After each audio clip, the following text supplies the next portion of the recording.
12 years. She vanished without a word, and he searched for her in every dark alley, every unfamiliar city, until his heart learned to freeze. But tonight, a blizzard pushes the most powerful and dangerous man on America's East Coast into a small bakery, and a 9-year-old child emerges from the stairs with a smile he'd only ever seen in the mirror. If you're watching this video, hit like now and comment the name of the city you're watching in, so I know how far this story has come. Don't leave, because things are about to fall apart. The storm came without mercy.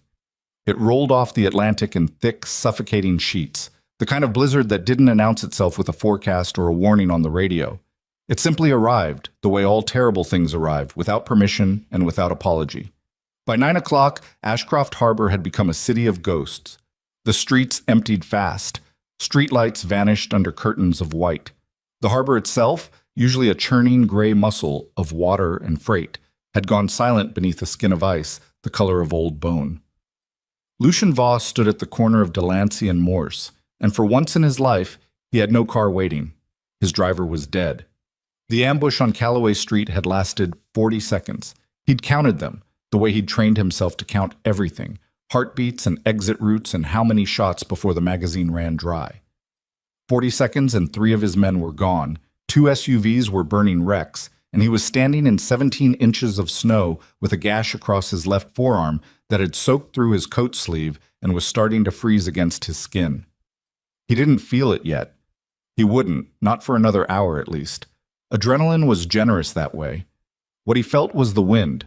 It hit him sideways, a blade of cold that cut through the wool of his coat like the coat wasn't there. He pulled the collar up, scanned the block. Nothing moved. The storefronts were dark. A pharmacy, a dry cleaner, a shuttered hardware store with plywood over 2 of its windows. Then, at the far end of the block, a faint smear of yellow light through fogged glass. A sign. Hand-lettered, old paint on older wood. Mercer's Bakery. He'd never heard of it. That meant nothing. Lucien Voss had never needed to know the names of bakeries. But right now the light in that window was the only warm thing left in the world, and he was bleeding, and his phone had died somewhere on Calloway Street, and the next car his organization would send wouldn't arrive for at least 40 minutes if they could navigate the storm at all. He walked toward the light. The bell above the door made a small tin sound when he pushed it open. The warmth hit him like a physical thing, yeast and butter and cinnamon, the smell of bread that had been rising all day in a small space, and underneath it, the faint sweetness of vanilla and brown sugar. It was absurdly domestic.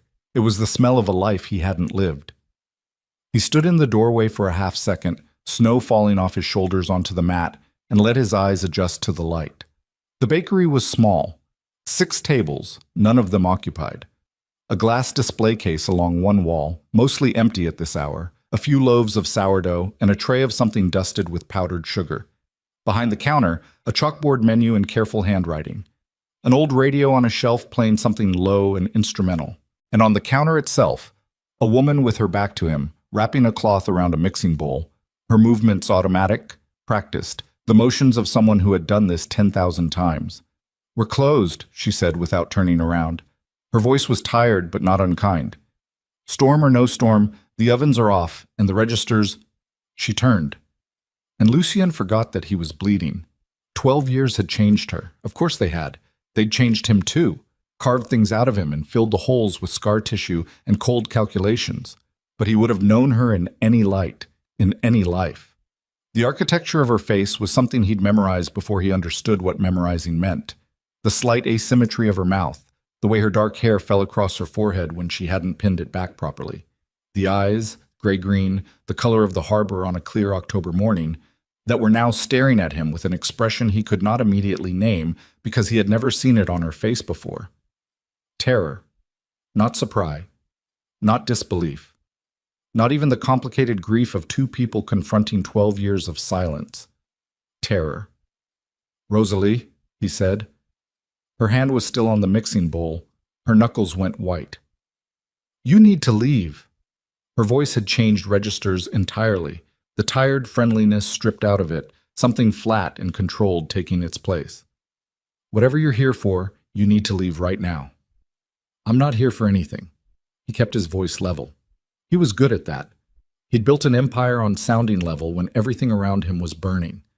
My car was hit on Callaway. I'm bleeding. I needed somewhere to... I don't care. She moved, fast, toward the end of the counter, putting distance between herself and the door, and he noticed she was angling towards something under the counter. A shelf or a drawer. He couldn't tell what was in it. Get out of my bakery, Rosalie. Don't. Her voice cracked on it, just slightly. Don't say my name like that. He stood still. He was very good at standing still. He put his hands up, palms out, which was not something Lucien Voss did, had never done. In 12 years of doing everything through threat and precision and the quiet certainty that everyone in the room understood exactly what he was capable of. But he did it now. I'm not armed, he said. It was almost true. That makes one of us. He looked at her hands. She'd reached the thing under the counter. It was a shelf, and on it was a compact Sig Sauer that she was now holding with the steadiness of someone who'd practiced, who'd kept that gun close and cleaned it regularly and thought about this moment more than once. Something happened in his chest that he couldn't categorize. Part of it was pain, and not from the wound. You know how to use that, he said. I learned. A pause. I had reasons to learn. The implication of that sat in the air between them, and he didn't touch it, not yet. My arm, he said. I'm losing blood. If you want me out of your life, I'll go. I'll walk back out into the storm, and you'll never see me again. But if I bleed out on your doorstep, there will be men here asking questions before morning that you don't want to answer. It was a calculated thing to say, and he knew it, and she probably knew it too, but it was also true, and the truth of it moved across her face in a way that grief and anger couldn't quite suppress. He watched her think. He had always loved watching her think, even now, even like this, even with a gun between them, and 12 years of whatever had happened between them, pressing down on the moment like a stone. Sit down, she said finally. At the table nearest the door, keep your hands where I can see them. He sat. She kept the gun. She found a first aid kit under the counter, well-stocked professional grade, not the kind you bought at a drugstore. He noted that without commenting on it. She pulled a chair to the opposite side of the table and set the kit between them and told him to take off his coat. The sleeve, he said. Left arm. She cut the sleeve of his shirt rather than making him pull it over his head. Clinical. Efficient. The gash was long but not deep, about 4 inches, already trying to clot but aggravated by the cold. She cleaned it without flinching, without saying anything, and he watched her face while she worked because he couldn't do anything else. You're not going to ask me how I got it, he said. I know how you got it. She didn't look up. You got it the same way you get everything, Lucien. Someone tried to kill you. He said nothing. Did they succeed? She said it flatly. With the others, I mean. 3 of them. Her jaw tightened. She pressed gauze to the wound harder than necessary, and he absorbed the pain without comment. Their families, she said, will be taken care of. That's not the same as them having fathers. No, he agreed quietly. It isn't. She pressed medical tape over the gauze with short, precise movements and sat back and put the gun in her lap where she could reach it. They looked at each other across 4 feet of wooden table and 12 years of everything else, and outside the storm pressed itself against the windows like something trying to get in. Why are you in Ashcroft Harbor? She said. Business. What kind? The kind I don't discuss.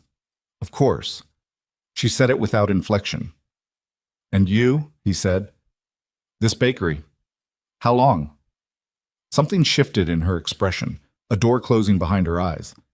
Long enough. You built it yourself. With my hands and a bank loan and 4 years of not sleeping. She said it matter-of-factly, no pride in it, just the accounting of a thing that had cost her. It suits you, he said. Don't. Her voice went cold again. Don't do that. Don't sit in my bakery and be... She stopped, pressed her lips together. Why couldn't it have been any other block, she said, very quietly, and he wasn't entirely sure she was talking to him. He opened his mouth to answer, and that was when he heard it. Feet on stairs. The clatter of small, hurrying feet on a wooden staircase somewhere behind the counter, and then a door opened. A door he hadn't noticed, set flush with the wall to the left of the chalkboard menu, and a boy came through it. He was 9, maybe 10. Dark hair that needed cutting, sticking up at the back where he'd clearly been lying down reading. He was carrying a tray with the careful, exaggerated concentration of someone who had been told many times to be careful with trays, and the tray held cinnamon rolls, fresh baked and still steaming, and his face when he looked up and found someone other than his mother in the room was open and curious and completely unafraid. "Mom, I finished the—" He stopped, looked at Lucien. "Oh, hi." "Owen." Rosalie was on her feet. She crossed the space between the table and the counter door in 3 steps, and Lucien watched the gun disappear into her apron pocket in the same motion, smooth and practiced, and she put herself between the boy and Lucien with a naturalness that made clear this was a position she'd thought about. "Go back upstairs." "But I made the—" "Owen." The word was quiet and absolute. The boy looked at Lucien again over his mother's shoulder. Lucien looked back. He had a crescent-shaped birthmark below his left ear. Lucien had one in exactly the same place. His mother had pointed it out to him when he was small, traced it with her thumb the way mothers do, called it his little moon. He hadn't thought about it in 30 years. The boy was looking at him with dark gray eyes that were not his mother's gray-green, but a darker, flatter gray, the color of storm water, the color of Lucien's own eyes in every mirror he'd ever stood in front of. The world went very quiet. Rosalie was saying something, telling Owen to go upstairs, her voice controlled but with something underneath it now, something tectonic.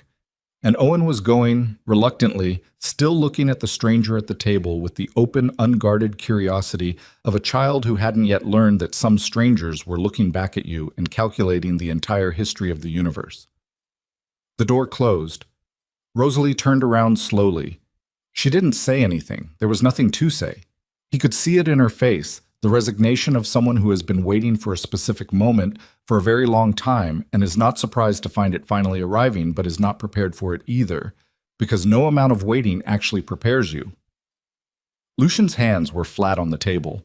He realized they were shaking.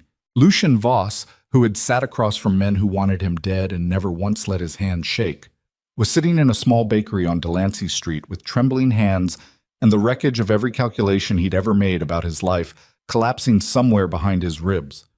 "How old?" he said. His voice came out wrong, stripped of the flatness he kept it in, rough and low and almost unrecognizable to himself. "Don't."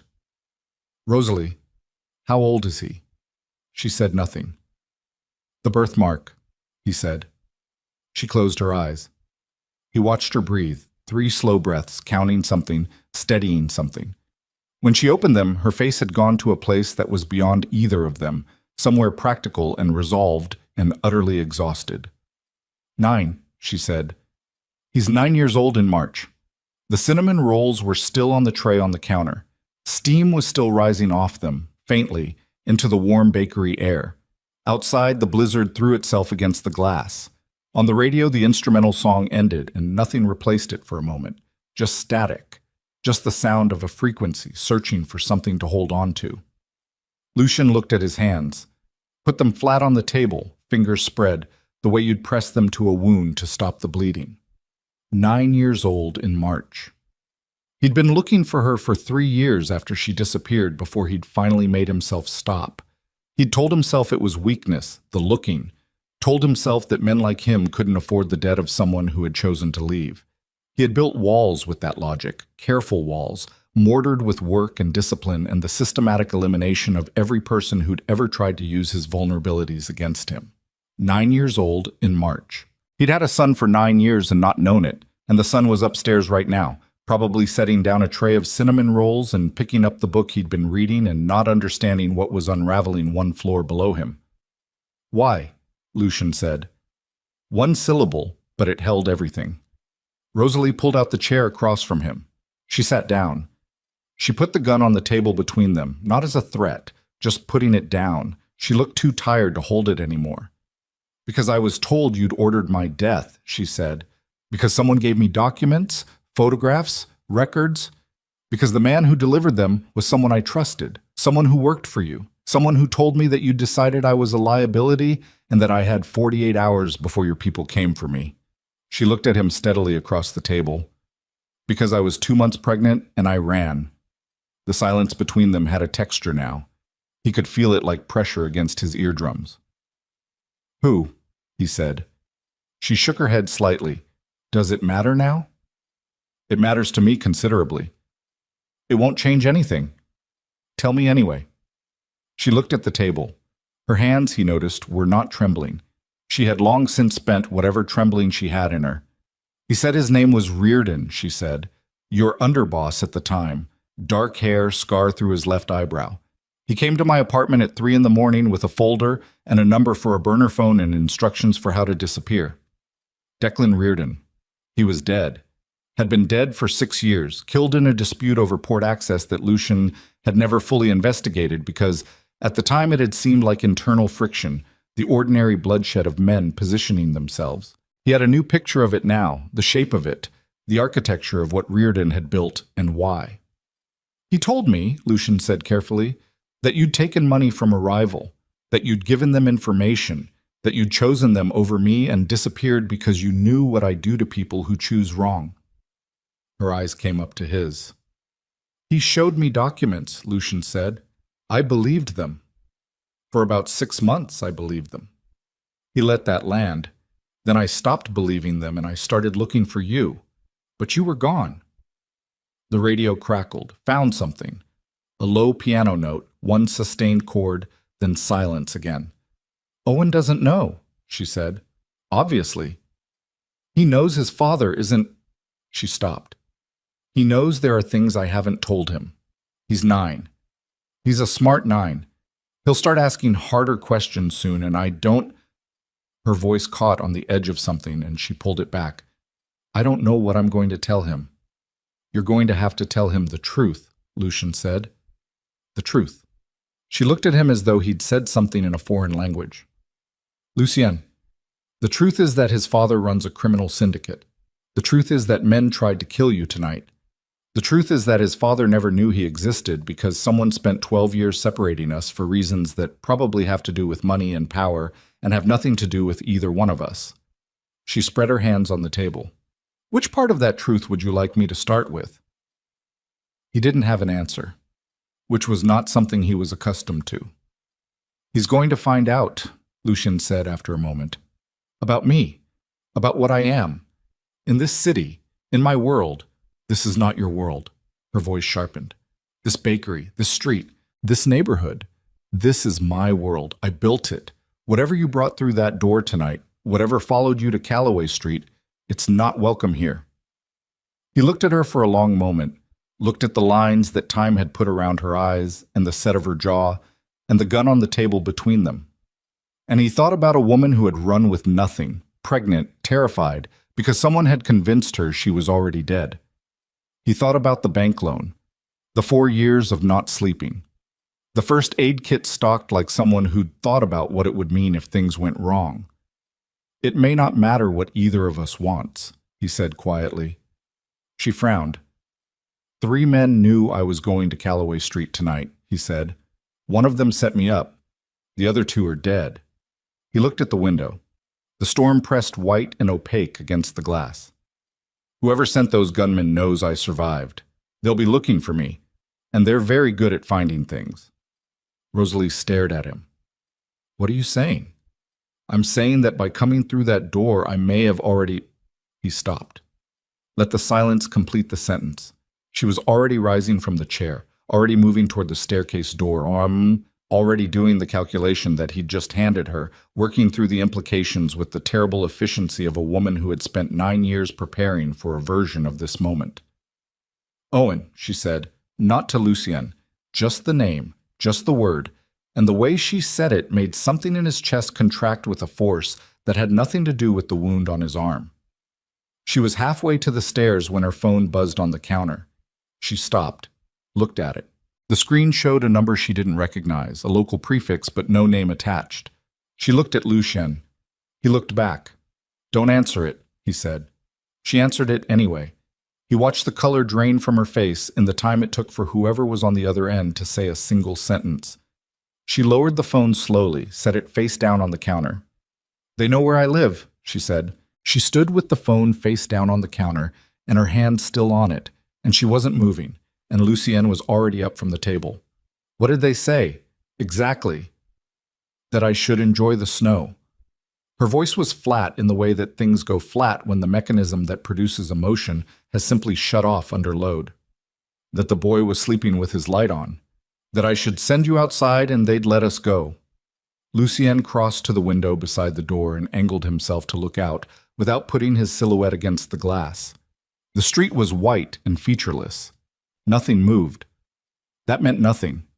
He'd been in this business long enough to know that the people you couldn't see were the ones you needed to worry about. "How many exits?" he said. "Front door, back door through the kitchen. There's a window in the storeroom, but it's—" "How big?" "Big enough for Owen, not for you." He turned from the window. She was watching him with those gray-green eyes, and the exhaustion in them had been replaced by something colder and more functional.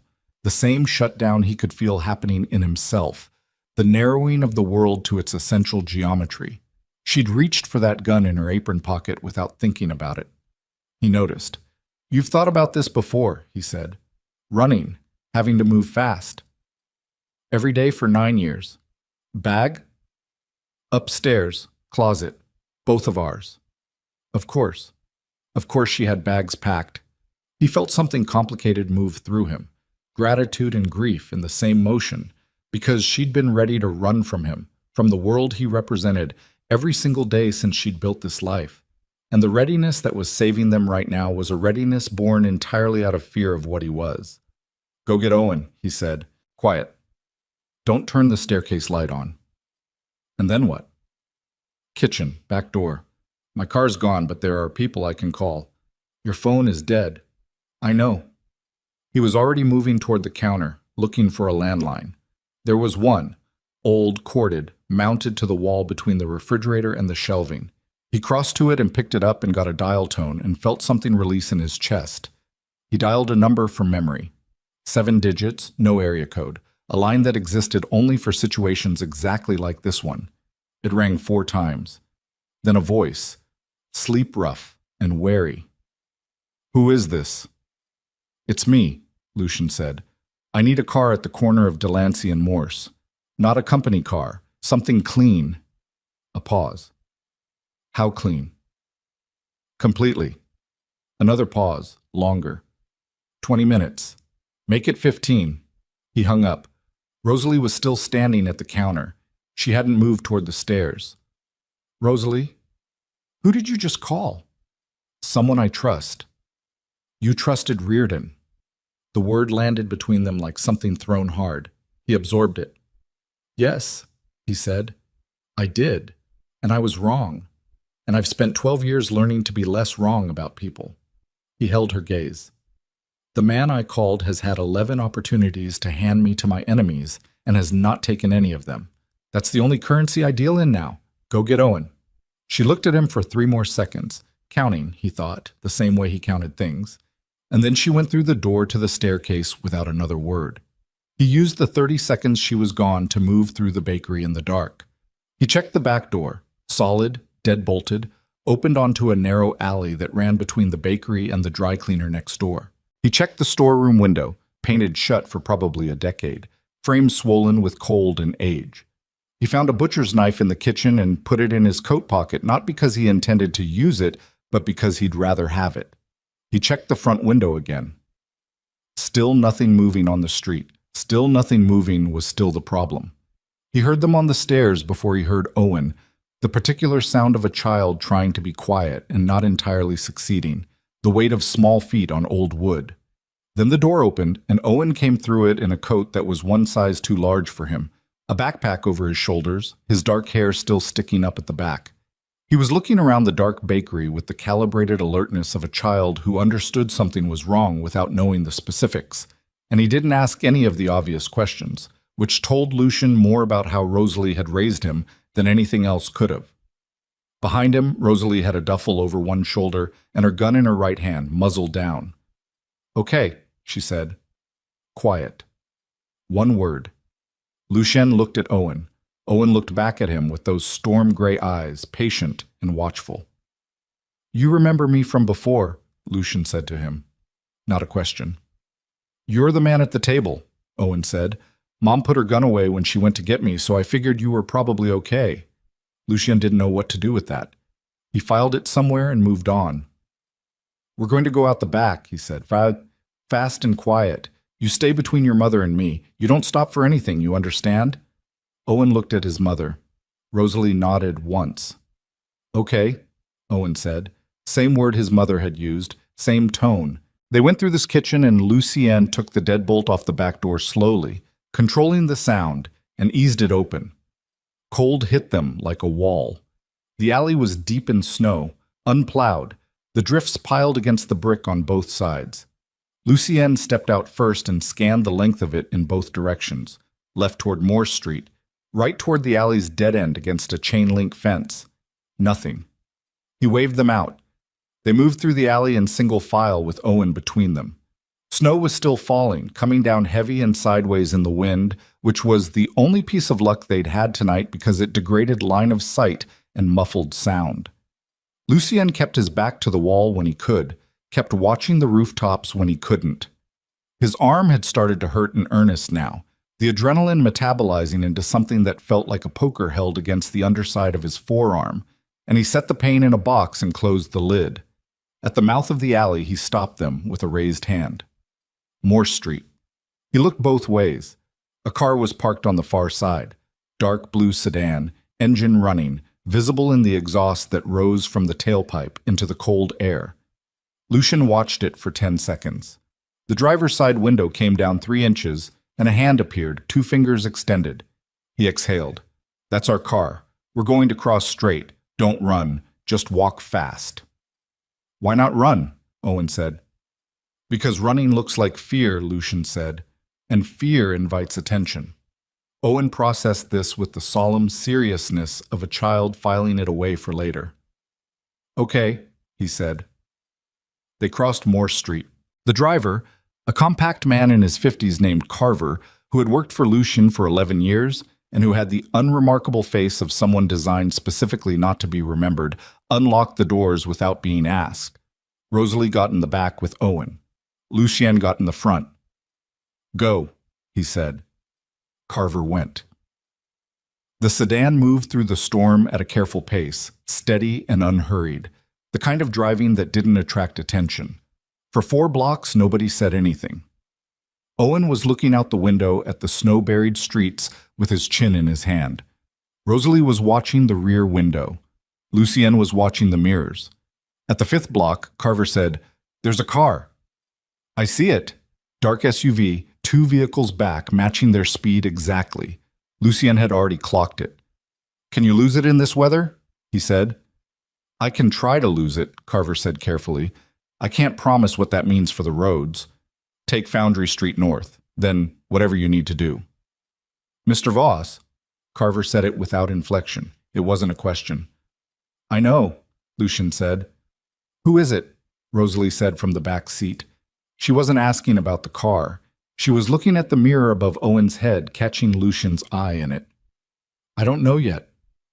"Best guess." He thought about it. 3 men who'd known about Calloway Street. 1 was a traitor and 2 were dead, but traitors didn't operate alone. There were always people below them, people who knew enough to be dangerous but not enough to understand what they knew. The SUV behind them was a problem that had likely been in motion before tonight, before the ambush, before he'd walked into Mercer's bakery bleeding from a wound that was currently soaking through the bandage Rosalie had taped to his arm. "A faction," he said, "inside my organization. People who've been positioning for a while." "For what?" "To take what I have." She was quiet for a moment.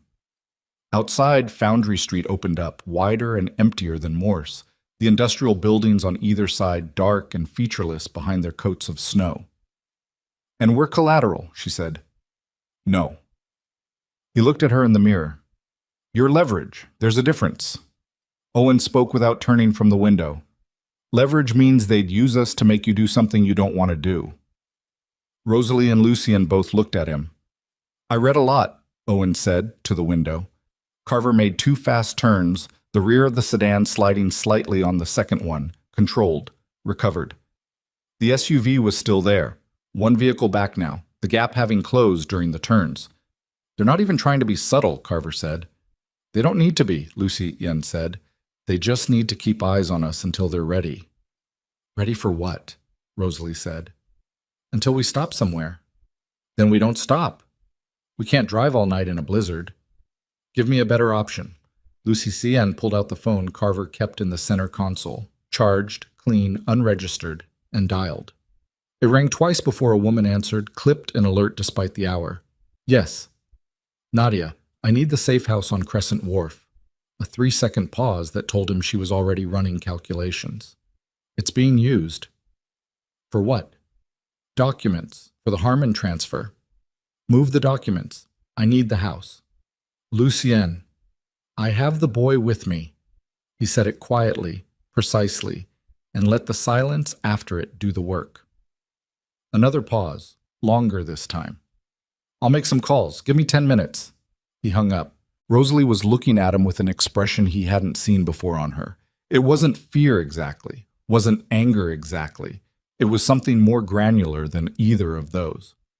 The boy, she repeated. You told her about Owen. I told her I had leverage with me that needed protecting. You told her about my son. Rosalie, how many people are going to know about him by morning? He turned in the seat to look at her directly. Owen was still watching the window, his breath fogging the glass in small, regular clouds, but Lucien had the sense that the boy was hearing every word. The people I just called are the only people I'd trust with this, he said. If you want, I put the phone down and we handle this alone. But alone means 2 adults and a 9-year-old in a car in a blizzard with at least 1 vehicle following us and at least 1 more probably working toward an intercept. So tell me what you want to do. She pressed her lips together, looked out the rear window, looked back at him. I want you to tell me who set us up, she said. 12 years ago. All of it. I want to know the whole shape of it. Now? We're in a car. We're not getting out yet. Start talking. He turned to face front again. Carver took another turn. Lucien didn't track which street, just felt the direction and filed it. The SUV was still back there, keeping pace. Patient. Reardon, Lucien said. Your underboss. He came to you with documents. Yes. He came to me with different ones. Both sets were fabricated. I know that now because 2 years after you disappeared, I found the man who'd made them. A forger named Stellan Croft, who did work for 3 different organizations, and who, when I found him, was very motivated to tell me everything. Lucien paused. Watched a traffic light they ran on yellow. Reardon had contracted him twice, once for the documents he showed you, once for the ones he showed me, paid in cash. Croft didn't know what they were for. He just made what he was told to make. But Reardon is dead. Yes. So you can't ask him why.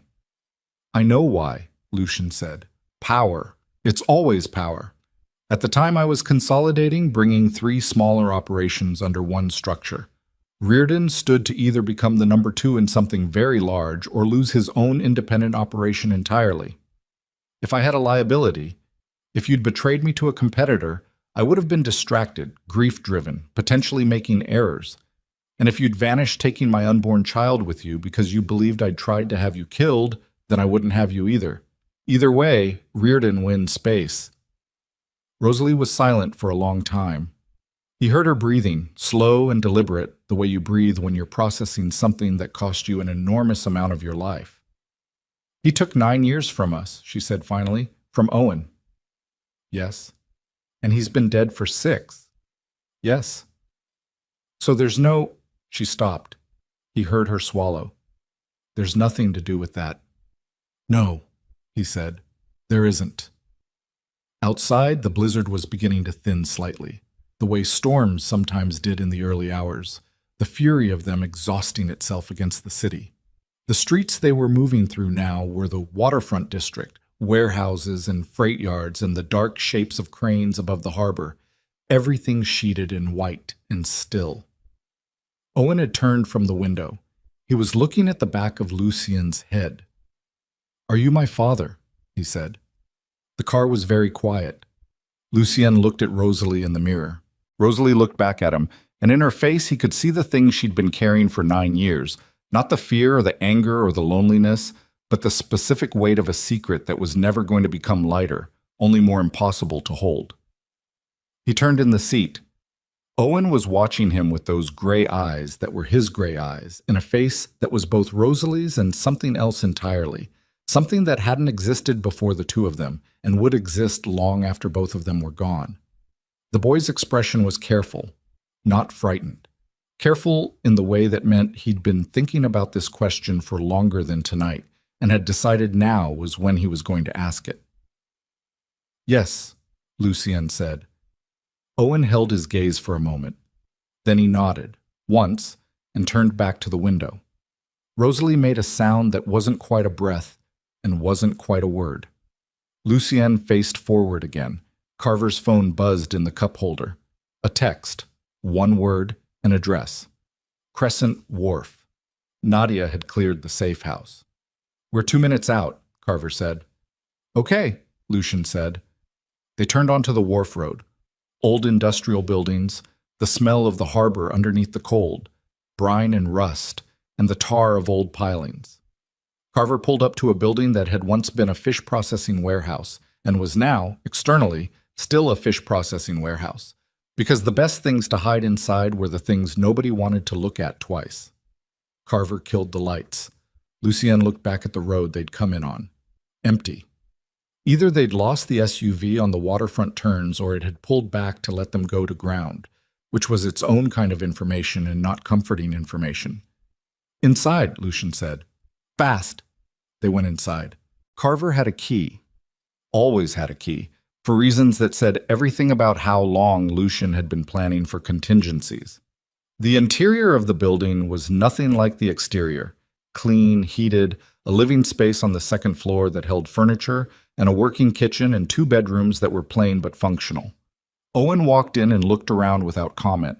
Then he took off his backpack, set it beside the couch, and sat down with the particular completeness of a child who has decided that this is where things are for now, and he is going to be okay with that. Rosalie watched him do it, and something moved across her face. Love and grief, and something that might have been the edge of collapse, held off by pure habit. Lucien stepped close enough to speak quietly. "I know what you're thinking." "You don't. You're thinking this is exactly what you were afraid of, that he's sitting in a safe house on a waterfront that you've never seen before, and it's the middle of the night and it's my fault." She looked at him steadily. "Is it your fault?" He didn't look away. "Reardon's manipulation was not my fault. The men on Calloway Street tonight were not my fault. But the world that produced those things..." He stopped. "Let the sentence be honest. The world I built. That part is mine." She absorbed that. The gun was still in her apron pocket. She hadn't taken the apron off, he noticed. She was still dressed for the bakery, flour on her cuffs, a smear of something on her left forearm that was probably powdered sugar. She looked like someone who had been interrupted in the middle of a normal evening and was not going to get back to it. "What happens now?" she said. Before he could answer, Carver appeared at the top of the stairs. His face was doing something it very rarely did, showing what he was thinking. "Mr. Voss," he said, "I need you to see something." Lucien went up. Carver had a laptop open on the kitchen table, a live feed, security cameras, exterior of the building. On the top right quadrant, barely visible at the edge of the camera's range, the dark nose of an SUV sat on the street that ran behind the warehouse.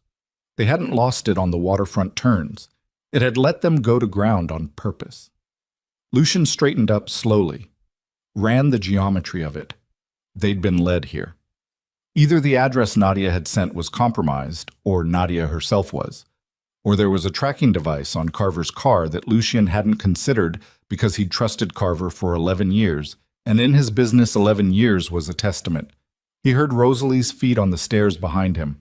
She came up and looked at the screen and read the situation without being told. "We walked in," she said. "Yes." "How many ways out of this building?" Carver answered. "Roof access, fire escape on the north wall, vehicle bay on the ground floor, but it opens to the east street." Which is where? Rosalie said. Covered, Lucian said. His phone buzzed. The clean phone, the one from Carver's console. He looked at the screen. Unknown number. Ashcroft Harbor prefix. He answered it. The voice on the other end was male, unhurried, the voice of a man who believed he had all the time in the world because he'd arranged it that way. Mr. Voss, the voice said, I hope the safe house is comfortable. You'll be there for a little while. Lucien said nothing. I want to be clear, the voice continued. The woman and the boy aren't the goal. They're the guarantee. I want you to step outside in the next 5 minutes, just you. We'll talk about terms, and then... I don't take terms, Lucian said. You'll take these. A brief pause. The boy is 9 years old. That's a very specific kind of leverage, Mr. Voss. I imagine you understand that now in a way you couldn't have understood an hour ago. Lucian kept his voice completely level. Tell me your name. A sound that might have been a laugh. You'll know it soon enough. 5 minutes, Mr. Voss. Step outside or we'll come in and collect the guarantee ourselves. The line went dead. Lucien set the phone on the table. Rosalie was looking at him. Carver was looking at him. From downstairs, a small sound. Owen shifting on the couch, the zip of his backpack, the ordinary sounds of a child settling in somewhere unfamiliar with the resilience that children have that adults long since lose. Lucien looked at the security feed. The SUV on the back street. And on the north quadrant now, a second vehicle that hadn't been there 60 seconds ago, pulling in slow. He looked at Rosalie. The back door of this building connects to a maintenance corridor that runs under the freight yard, Carver said. His voice was very quiet. I built that connection 4 years ago. Nobody else knows it exists. Lucien looked at him. Why did you build it? Carver met his gaze. Because I always believed there'd come a night when we'd need a way out that wasn't on any blueprint. A pause. I just didn't know there'd be a child with us. Rosalie had already turned toward the stairs, moving toward Owen, and Lucien reached out and caught her arm, gentle, not restraining, just catching her attention for 1 second. If we go through that corridor, he said, we don't come back. Not to the bakery. Not to the life you built. Not to anything you had before tonight. He held her gaze. You understand that. She looked at him for a long moment. At the screen, at the 2 vehicles outside, at the stairs where her son was sitting on a couch in a warehouse safe house in the middle of the night because 12 years ago someone had decided to use both of them as pieces in a game. I understand, she said, and her voice was the flattest, most resolved thing he'd ever heard. I've understood it since I answered that phone call. She went down the stairs to get Owen. Lucien looked at the screen one more time. The SUV on the back street, the second vehicle on the north. 5 minutes, the voice had said. He checked his watch. 3 of them were already gone. The maintenance corridor was not a comfortable thing. It ran beneath the freight yard in a straight line that felt longer than it was, roughly 4 feet wide and 6 feet high, concrete on 3 sides and old brick on the 4th, pipes running along the ceiling that dripped condensation in a slow, irregular rhythm onto the floor. The light came from a single strip of industrial LEDs that Carver had rigged years ago, powered off a junction box he'd tapped from the warehouse's main line. The light was yellow and intermittent and made everything look like it was happening at the bottom of something. Owen walked between Rosalie and Lucien without being told to. He didn't hold either of their hands. He was 9, and 9-year-olds who read a lot had their own kind of dignity about these things. But he stayed centered, his backpack on his shoulders, his breath making small, visible clouds in the cold that seeped up through the concrete floor. They moved fast. Carver was ahead with a flashlight, Lucien behind Owen, Rosalie at the rear.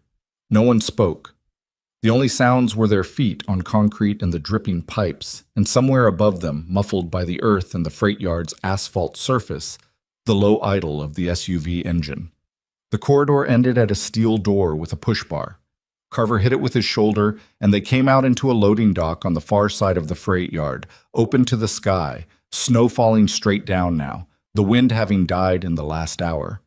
They were on the eastern edge of the wharf district, a block of decommissioned loading infrastructure between them and the harbor access road. Carver's backup vehicle was here. A panel van, white, the kind that had been invisible on city streets since the invention of the panel van. He had it running in 45 seconds. They drove. Lucien sat in the passenger seat and said nothing for 3 blocks. Then, Nadia. Carver kept his eyes on the road. I've been thinking about that. The address she gave us was clean 4 months ago. I confirmed it myself. The only way they knew we were there is if someone told them where we were going. Lucien paused. Or if the car was tagged. I swept the car 2 days ago. Then it's Nadia. Carver was quiet for a moment. She's been with you for 7 years. Reardon was with me for 9. Another silence. Outside, the harbor road opened up ahead of them, a long straight shot with nothing on either side except the frozen water and the dark shapes of moored vessels under their coats of snow. Where are we going? Rosalie said from the back. Not hostile, just the practical question. Lucien had been working through the list of options and eliminating them one by one with the systematic bleakness of a man who understood exactly how far the rot had spread. Safe houses were compromised if Nadia had access to the network, which she did. She'd built half of it. Known allies were suspects until proven otherwise. His legitimate business holdings were monitored by federal investigators who'd been building a case for 2 years and who would love nothing more than to find Lucien Voss walking through a door they had eyes on. He had one option left. He didn't like it. North end of the harbor, he said. There's a man named Stellan Croft. Carver turned his head slightly. The forger. He owes me. He's been owing me for 6 years because I found him and didn't kill him when I should have. Lucien looked out the window at the dark water. Tonight, I'm going to collect. And if he's been turned, then we'll know quickly. From the back, Owen's voice, quiet and thoughtful. What does turned mean in this context? Rosalie said, Owen, it means someone who used to work for us now works against us, Lucien said. He'd decided in the maintenance corridor that he was not going to talk around Owen. The boy was sharp, and he was already inside this situation, and the most dangerous thing Lucien could do was leave him uninformed in an environment where information was the only currency that kept you alive. It happens in any organization where loyalty depends on fear or money. Both of those things have limits. Owen considered this. What makes loyalty not have limits? Lucien looked at the harbor. That, he said, is the question. Croft's place was a converted boathouse at the northern end of the harbor, the kind of address that didn't appear on any business registry or utility record because Croft paid for everything in cash and had for 30 years. The man had made his career being difficult to find, which was its own recommendation. Carver cut the lights a block out and coasted in. The boathouse was dark, but there was a faint glow at the single window that faced the water, a workbench light, the kind that stayed on all night because the person who worked there kept irregular hours. Wait here, Lucien said. Lucien, Rosalie said. I'll be 3 minutes. He went alone. The door to the boathouse wasn't locked. Croft had long since concluded that locks were an advertisement of something worth stealing. Lucien pushed it open and stepped into the smell of chemical solvent and old paper and the specific ozone tang of precision equipment running in a confined space. Stellan Croft was at his workbench. He was a small man, 60-something, with the pale, compressed look of someone who spent most of their life indoors under artificial light.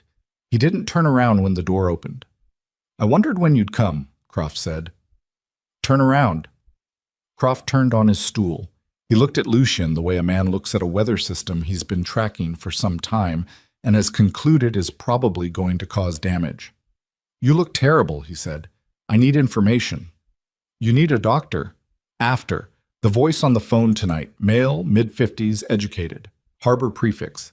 Someone inside my organization with enough access to know about a safe house that only 4 people knew existed. Lucien stepped closer. Tell me who's been buying product from you in the last 6 months. Documents, credentials, anything in the category of disappearing or reappearing. Croft looked at him for a long moment. His eyes were the colorless gray of old ice, and they moved over Lucien's face with the careful attention of a man reading something he wasn't sure he wanted to finish. Sit down first, Croft said. I don't need to sit. Lucien.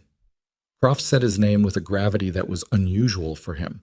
Croft was not a man given to gravity. He was a man given to economy. Sit down, because what I'm going to tell you is going to change the shape of things, and I'd rather you not be standing when it does. Lucien sat. Croft turned back to his workbench, opened a drawer, pulled out a folder, manila, nondescript, the kind of folder that could have held anything, and set it on the bench between them. 8 months ago, Croft said, a woman came to me. Said she needed operational credentials for a network restructure. New identities, clean financial instruments, documentation to move assets offshore in a way that wouldn't trigger any of your monitoring systems. He paused. She paid well. She knew exactly what she needed, and she knew exactly how your monitoring systems worked, which told me she'd been inside them for a long time. Lucien said nothing. I made what she asked for, Croft said. I make what people ask for, you know that. It's what I do. I don't ask why. He pushed the folder toward Lucien, but she left something behind by mistake.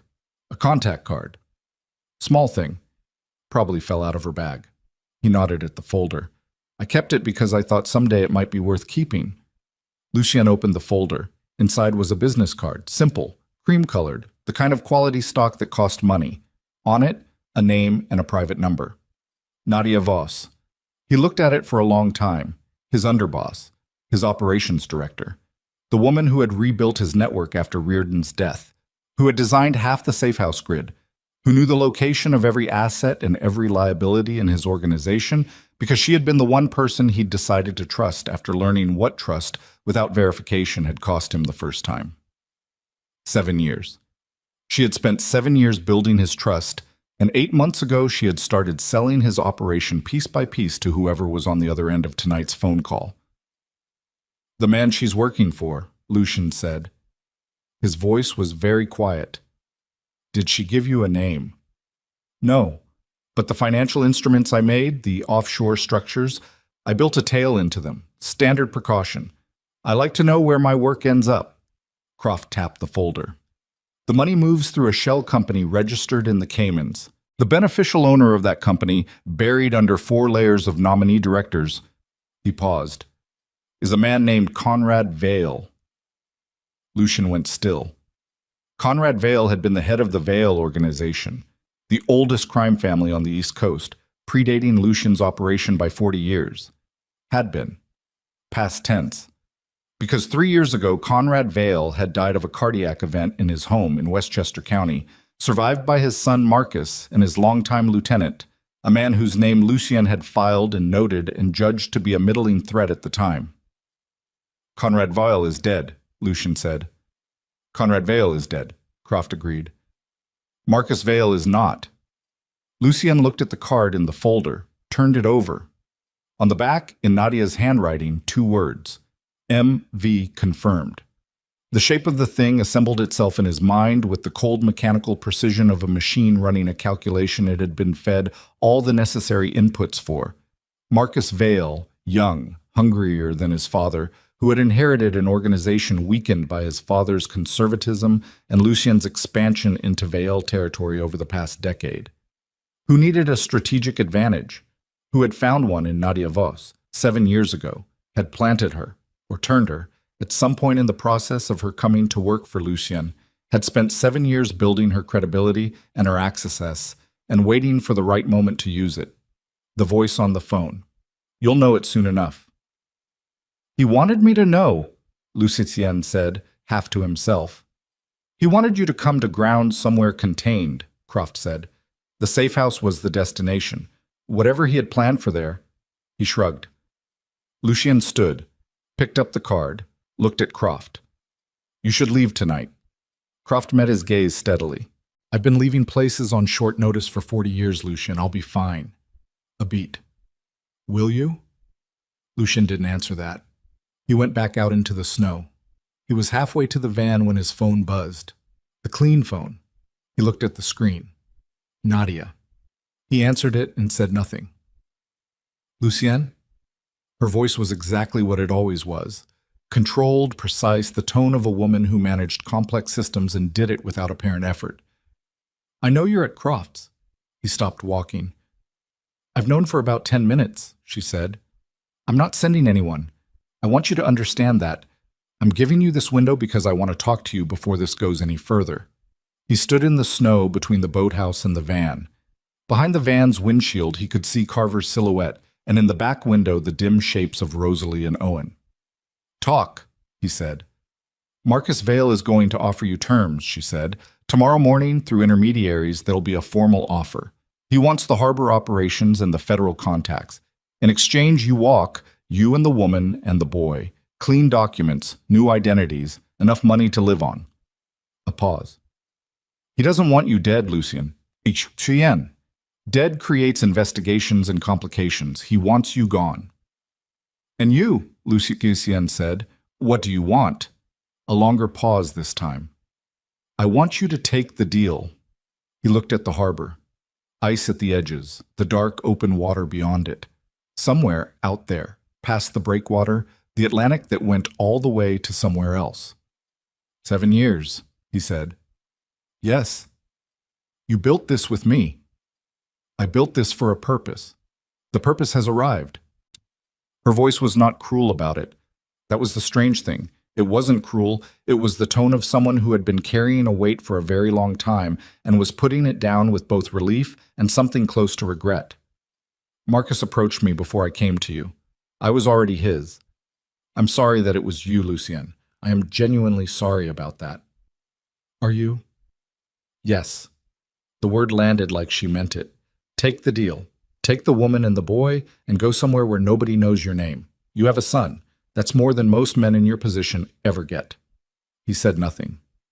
"The alternative," she said, and now her voice had gone back to professional, "is that tonight continues.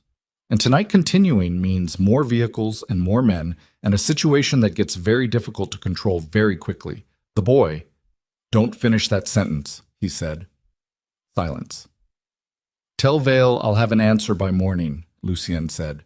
He hung up. He stood in the snow for a moment, alone. The cold had reached the wound on his arm in a way that went past pain into something almost abstract, a pressure, a heat, the body's insistence on calling attention to something it was losing. He went back to the van and got in. Carver looked at him. Rosalie looked at him. He told them everything. Nadia, Vale, the 7 years, the offer.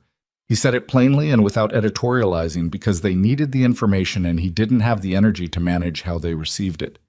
When he finished, Rosalie was quiet for a moment. Then she said, "She gave you a window." "Yes." "Why?" "She says she's sorry." "Do you believe her?" He thought about it honestly. "I think she told herself a story for 7 years, and the story included that I was a man who'd built something through fear and manipulation, and therefore what she was doing to me was something other than a betrayal. I think she's been in that story so long that the genuine emotion and the calculated strategy are no longer separable, even to her." He paused. "So yes, and no." Owen said from the back, "What are you going to do?" Lucien turned to look at him.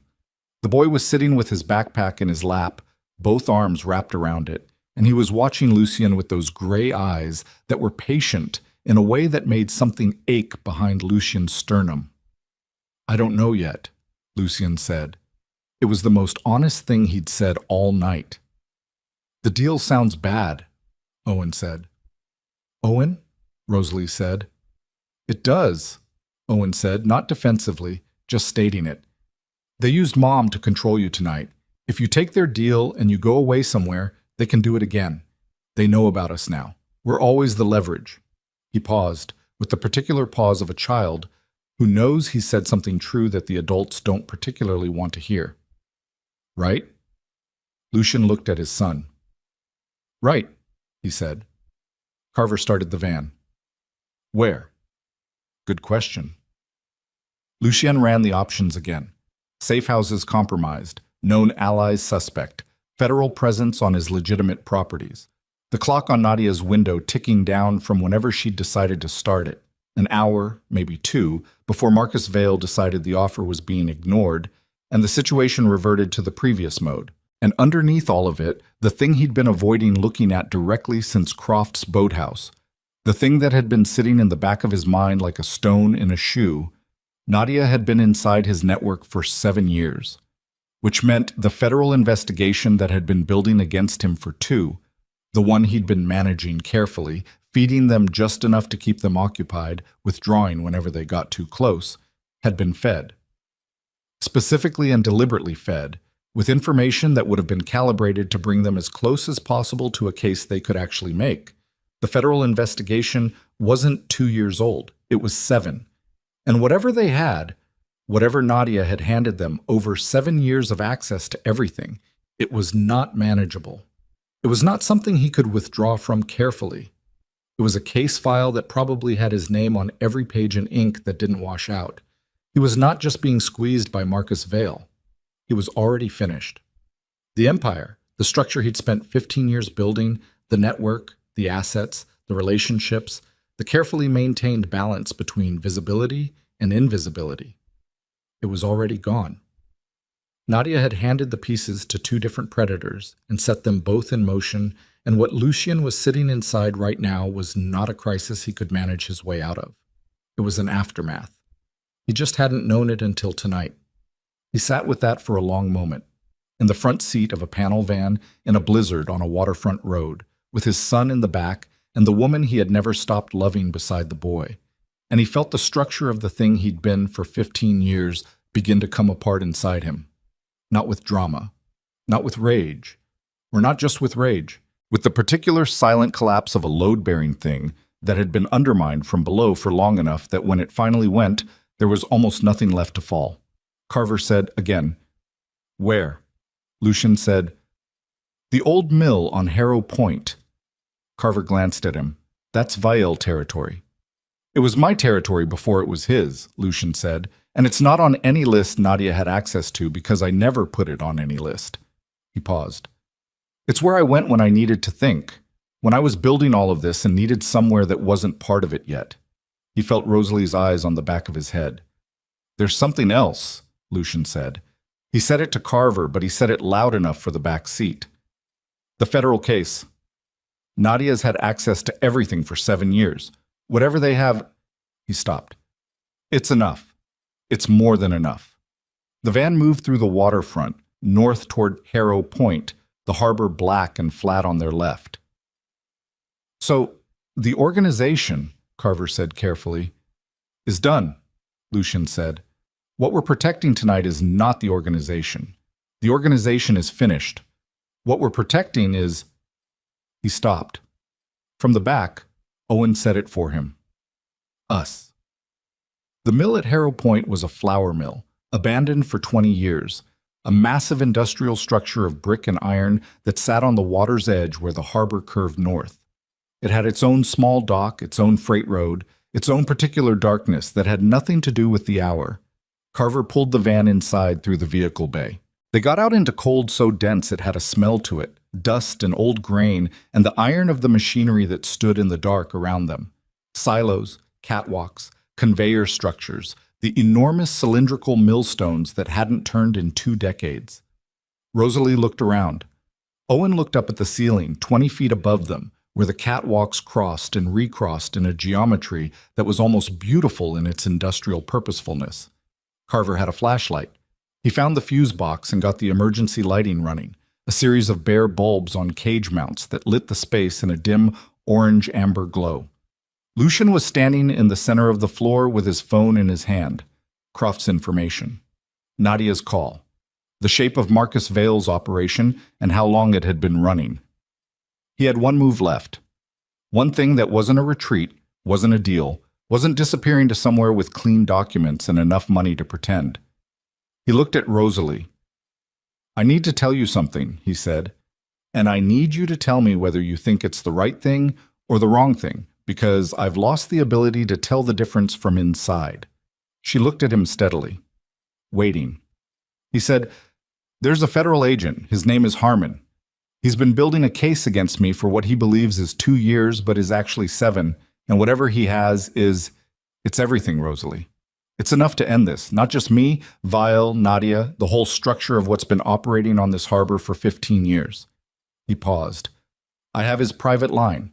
I've had it for 2 years, for reasons that are complicated." He held up the phone.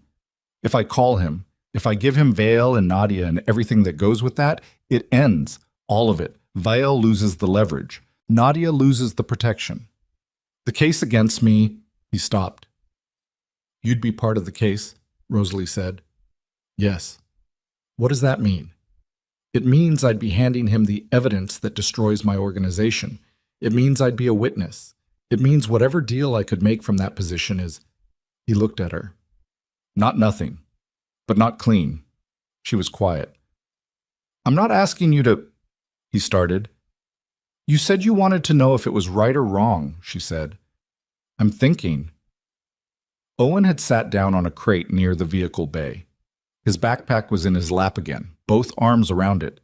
He was watching his father with those gray eyes that had been patient since the bakery, and were still patient now, still waiting, still doing the careful arithmetic of a child who understood more than anyone had given him information to understand, but was doing it anyway. It's right, Rosalie said. She said it quietly and without drama. It's right. And it's probably the only right thing that's been available to you all night, and you already know it, or you wouldn't be asking. He looked at her, at the flowers still on her cuffs, at the gun in her apron pocket. He looked at Owen on his crate. He dialed Harmon. It rang twice. Then a voice, wary and awake despite the hour. Federal agents building 7-year cases did not sleep easily. Who is this? My name is Lucien Voss, he said. I have information on the Vile organization, on an internal operative named Nadia Voss, and on a series of financial instruments that were designed to move assets offshore in a way that implicates 7 separate entities currently under federal monitoring. He paused. I'm at Harrow Point Mill on the North Harbor Road. I'll be here for the next 2 hours. After that, I'm going to need to move. Another pause. You should bring everything you have. Tonight is the only night this conversation... Harmon arrived in 19 minutes. Lucien had expected 30, maybe 40. Federal agents moving through a blizzard on a tip from a man they'd spent 2 years trying to indict did not typically hurry. But Harmon came fast, which meant he'd either been closer than he should have been, or he'd been waiting for exactly this call longer than Lucien had understood. 3 vehicles. No sirens, no lights. They came in dark, which was professional, which told Lucien something about the kind of agent Harmon was. They pulled into the mill's vehicle bay in a tight formation, and men came out in tactical gear, weapons up, sweeping the space with the controlled aggression of people who'd been told this was a hostile environment and were treating it accordingly. Harmon himself was last out of the second vehicle. He was taller than Lucien had imagined from 2 years of indirect intelligence, mid-50s, lean, the kind of lean that came from not eating enough rather than from exercise, with a face that had the compressed quality of someone who had spent years being angry about something specific. He wore a vest over his coat and carried nothing in his hands, which was its own statement. He looked at Lucien across the mill floor, looked at Rosalie and Owen near the crate, looked at Carver standing by the van with his hands visible. Mr. Voss, he said. His voice was flat and factual. You said 2 hours. I said I'd be here for 2 hours. I didn't say you'd need them. Lucien kept his hands at his sides. We need to move this conversation along because there are approximately 6 vehicles belonging to Marcus Vale's organization that have been tracking us for the last 90 minutes. And I don't know how long we have before someone on his payroll figures out where we went. Harmon looked at him for a moment with the expression of a man recalibrating. Vile. Yes? Marcus Vale. His father is dead. It's Marcus. Lucien held up the clean phone. I have documentation, financial instruments, shell company registrations, a 7-year operational timeline that will tell you why your case against me has always been better sourced than it should have been. He paused. Because it was being fed to you, deliberately, by a woman named Nadia Voss, who has been working as my operations director and Marcus Vale's intelligence asset simultaneously for 7 years. Something moved in Harmon's face. Not surprise exactly, but the specific expression of a man who has suspected something for a long time and is now watching the confirmation arrive. He turned to one of his agents and said something low that Lucien didn't catch. The boy, Harmon said, turning back, looking at Owen. My son, Lucien said. The words still felt new in his mouth. He's not part of this conversation. He's here. He had nowhere else to be. That's on the list of things Marcus Vale is responsible for. Lucien took a breath. Agent Harmon, I'm prepared to give you everything, Vale's financial network, Nadia's operational files, the names of every federal contact Vale has compromised, and the documentation for 6 specific incidents over the past 3 years that you have open files on and incorrect perpetrators for. He met Harmon's eyes directly. In exchange, I want a conversation about terms, not immunity. I'm not asking for immunity. I'm asking for a conversation. Harmon looked at him for a long 5 seconds. Then, start talking. Lucien started talking. He talked for 11 minutes. He gave Harmon the structure of Vale's operation, the offshore instruments Croft had built and then traced, the shell company layers, the harbor operations, the names of the federal contacts Marcus had compromised in the last 2 years using Nadia's intelligence. He gave him Nadia herself, her access, her timeline, the specific case files she'd likely enriched and the ones she'd likely misdirected. He gave him 3 names in Viel's organization who, based on what Lucien knew of Marcus's management structure, would be motivated to cooperate in exchange for reduced exposure. Harmon's agent was recording. Harmon himself stood with his arms crossed and listened with the concentrated stillness of a man who had been waiting 7 years for a conversation that was finally making sense of the thing he'd been looking at. When Lucien finished, Harmon said, "The documentation." Lucien handed him the phone. "Croft's files are on there. The financial instrument trail, the contact card Nadia left behind. Original is with Croft. He'll cooperate." He paused. "He'll need a reason to cooperate." "I can provide a reason." "Then you have everything I have." Harmon looked at the phone in his hand, looked at Lucien. "You understand what this does to your own case?" "Yes." "You're handing me a better case against Viel than I have against you. That's a useful position. It doesn't make your position clean." "I know." "Whatever terms come out of this conversation, and I'm not promising terms, I'm promising a conversation, it won't be—" The vehicle bay door blew inward. Not an explosion, a ram, a heavy tactical ram hitting the bay door's lower panel with enough force to buckle the bottom third of it inward.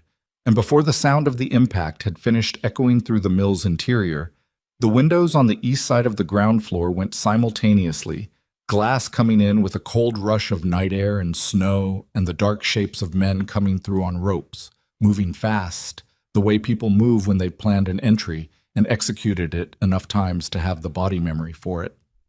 Harmon's agents responded in the half-second it took for the situation to register, weapons up, shouting federal identification, the controlled chaos of trained people doing the thing they'd trained for.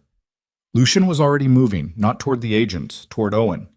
He crossed the mill floor in a dead run as the first shots went, not from Harmon's people, from the men coming through the east windows, suppressed rounds that made flat mechanical sounds against the mill's iron infrastructure.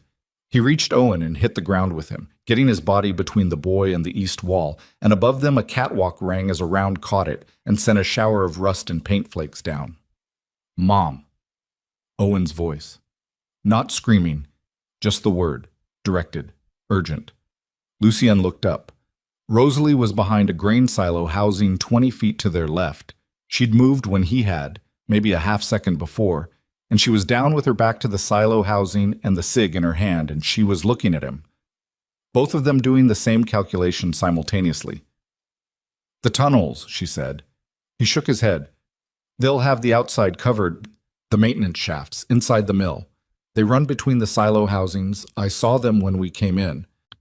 She was looking past him as she said it, tracking the movement of Vail's men across the east side of the floor. Harmon's agents had taken cover behind the vehicles, and the engagement on the east side had become a sustained firefight that was loud and disorienting in the mill's cavernous space. "Owen comes with me." "Rosalie." "He comes with me, Lucien."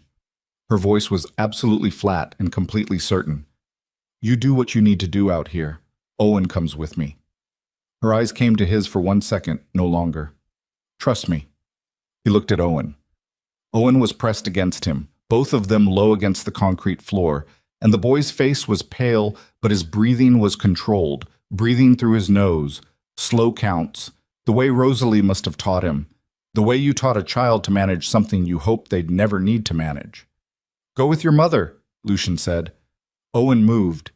He moved fast, staying low, the way Lucien had not taught him, but someone had. crossing the open space between them and the silo housing in a low, scrambling run, while Lucien rose to a crouch and pulled the fire of the nearest of Vael's men toward himself with a piece of iron conduit thrown hard against the east wall. Noise, movement, misdirection, the oldest trick in the world, and it worked because human attention is not rational under fire. It goes toward the loudest thing. Owen reached Rosalie. She had him by the collar, and they were moving toward the far side of the silo housing, and then they were gone, into the interior of the mill's industrial structure, and Lucien turned to what was in front of him. What was in front of him was a mill in the middle of a firefight. Harmon's people had the east side partially contained. 2 of Vael's entry team were down. 1 of Harmon's agents was down and not moving. The remaining engagement was concentrated around the vehicle bay, where the ram had come through and where someone on Vael's side had the tactical sense to try to neutralize the vehicles. Lucien counted bodies and movement and weapons and angles in the way that had become as automatic as breathing in 15 years of this life. And what he counted told him that the entry team they'd sent was not the whole force. It was the vanguard. The main body was still outside, waiting on the outcome of the entry, ready to come through if the entry team cleared the space. And coming through the vehicle bay door, not entering, surveying, stepping through the buckled panel with the particular unhurried quality of a man who has sent other people in first and is now arriving to find out what they've produced, was a man Lucien recognized. Not from meetings, not from direct contact, from photographs, from intelligence, from the accumulated profile of a man he'd been monitoring as a secondary concern for 3 years, while the primary concern, Nadia, building his trust, building her access, had been the real threat. Marcus Vael was 34 years old. He had his father's height without his father's weight, a lean, angular face that was not particularly distinctive and was probably an advantage in his business. He wore a dark coat, no tactical gear, which was a statement. He was here as management, not as a combatant, and he wanted that understood. He had 3 men with him in a loose triangle, and they were serious-looking men who had their weapons visible but not raised, which was its own kind of threat. He looked across the mill floor and found Lucien. The firefight was still happening around them. Harmon's agents on the east side, Vael's entry team being pushed back toward the windows. In the specific geography of that chaos, there was a corridor of relative stillness between Lucien's position and where Vael stood at the vehicle bay entrance, and Vael walked into it with the composure of a man who understood that the men around him would not fire in his direction unless directed to.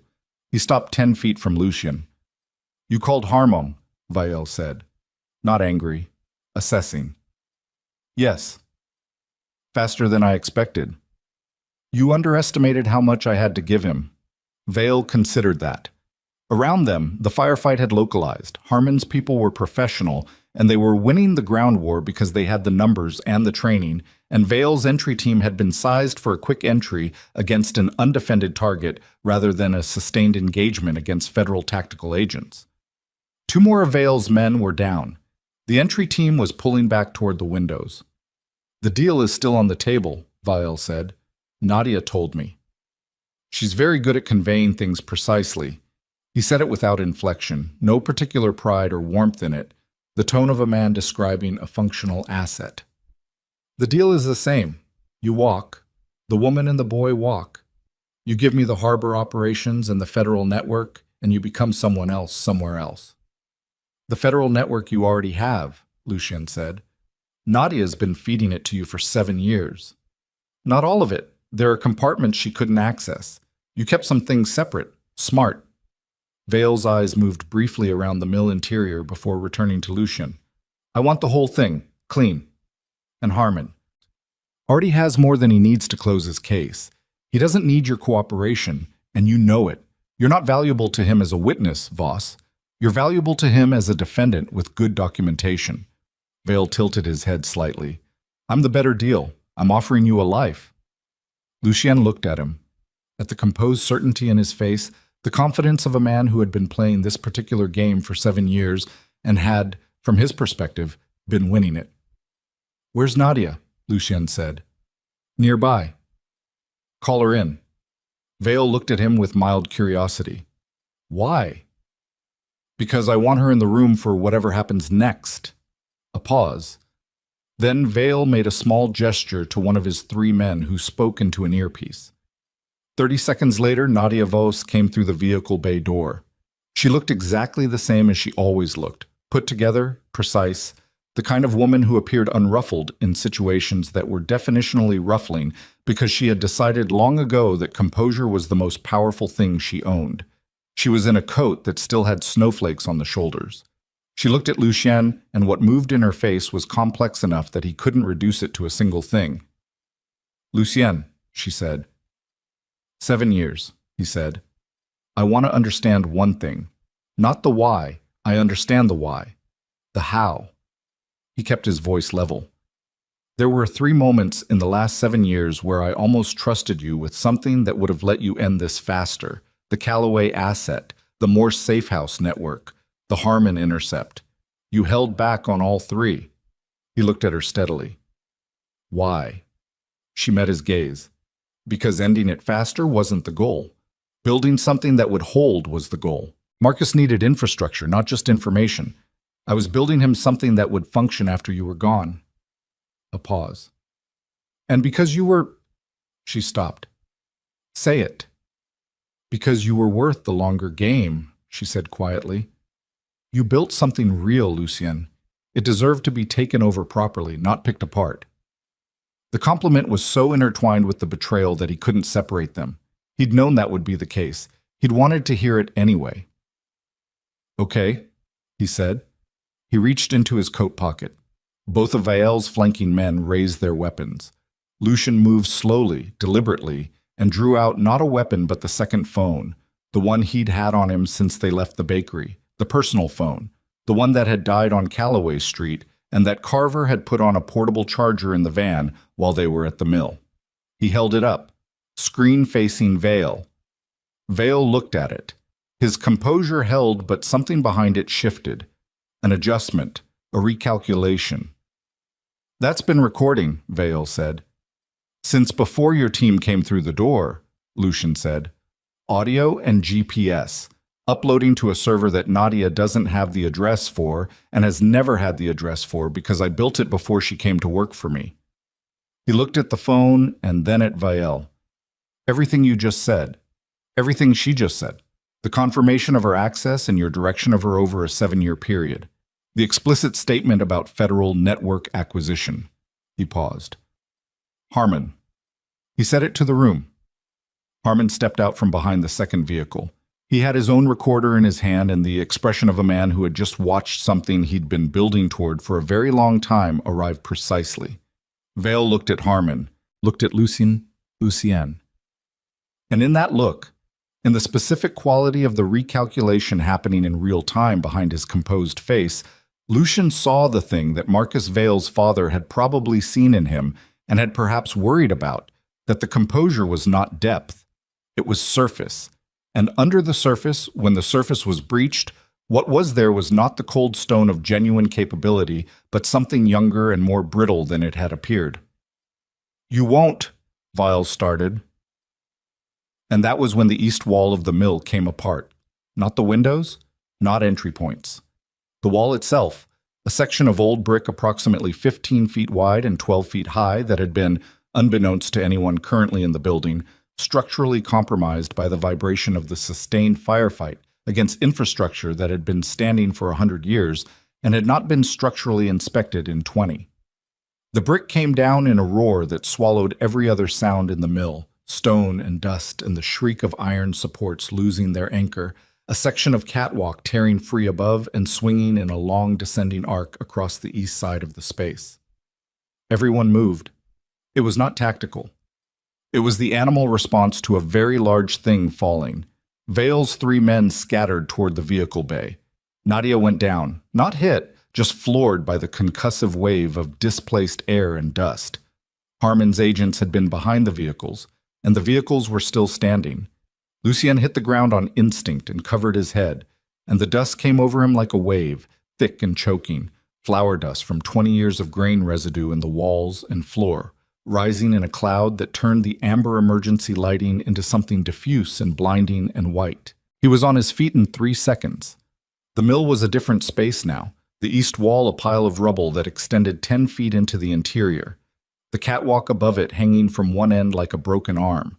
The windows through which Vael's entry team had come now simply absent, open to the night and the snow that was already beginning to sift in through the breach. He couldn't see Vael. He couldn't see Nadia. He couldn't see Harmon.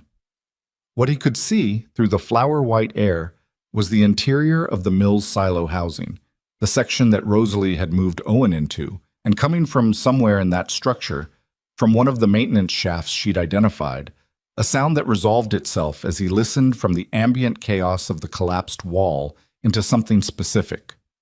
A child's voice. Owen's voice, not screaming, but raised, saying something he couldn't hear clearly, and then Rosalie's voice cutting under it sharp and short, and then another voice. Male. Unfamiliar. Someone had found them in the maintenance shafts. Lucienne moved toward the silo housing. The flower cloud was thinning unevenly as the cold air from the breached wall pulled it toward the opening, and in the amber light the shapes of the mill's interior resolved around him. Iron pillars, conveyor frames, the enormous silent millstones, the grain elevator shaft that ran from the ground floor to the ceiling 40 feet above. He was breathing through his sleeve because the flower dust was thick enough to choke on, and his arm had gone past pain into a kind of white noise that he was filtering out. The way you filtered out everything that wasn't immediately relevant to not dying. He found the maintenance shaft access point on the far side of the first silo housing, a steel-framed opening in the brick originally designed for equipment access, large enough for a person to move through at a crouch. A flashlight beam was moving inside it, the shadows it cast lurching as whoever held it moved through the interior. He went in. The shaft ran between the silo housings in a space that was not designed for human movement. Head clearance maybe 5 feet, walls close enough on either side that his shoulders brushed both simultaneously. The flashlight ahead of him. He moved toward it. He came around the curve of the second silo housing and found them. Rosalie was backed against the far wall of the shaft with Owen behind her, and in front of her was a man Lucien didn't know, young, one of Vael's people, evidently tasked with exactly this, finding leverage and securing it when the main operation fractured. He had a weapon up, pointed at Rosalie, and he was telling her to move, and she was not moving. She was also, Lucienne noticed, holding the flashlight she'd taken from somewhere. She must have found it in the van or in the mill, and she'd put it behind her with Owen so that its beam was pointed away from her, creating a backlight that turned her into a silhouette in the young man's eyes and made it difficult for him to see her hands clearly. Her hands were not empty, but the young man hadn't established that yet. He was about to.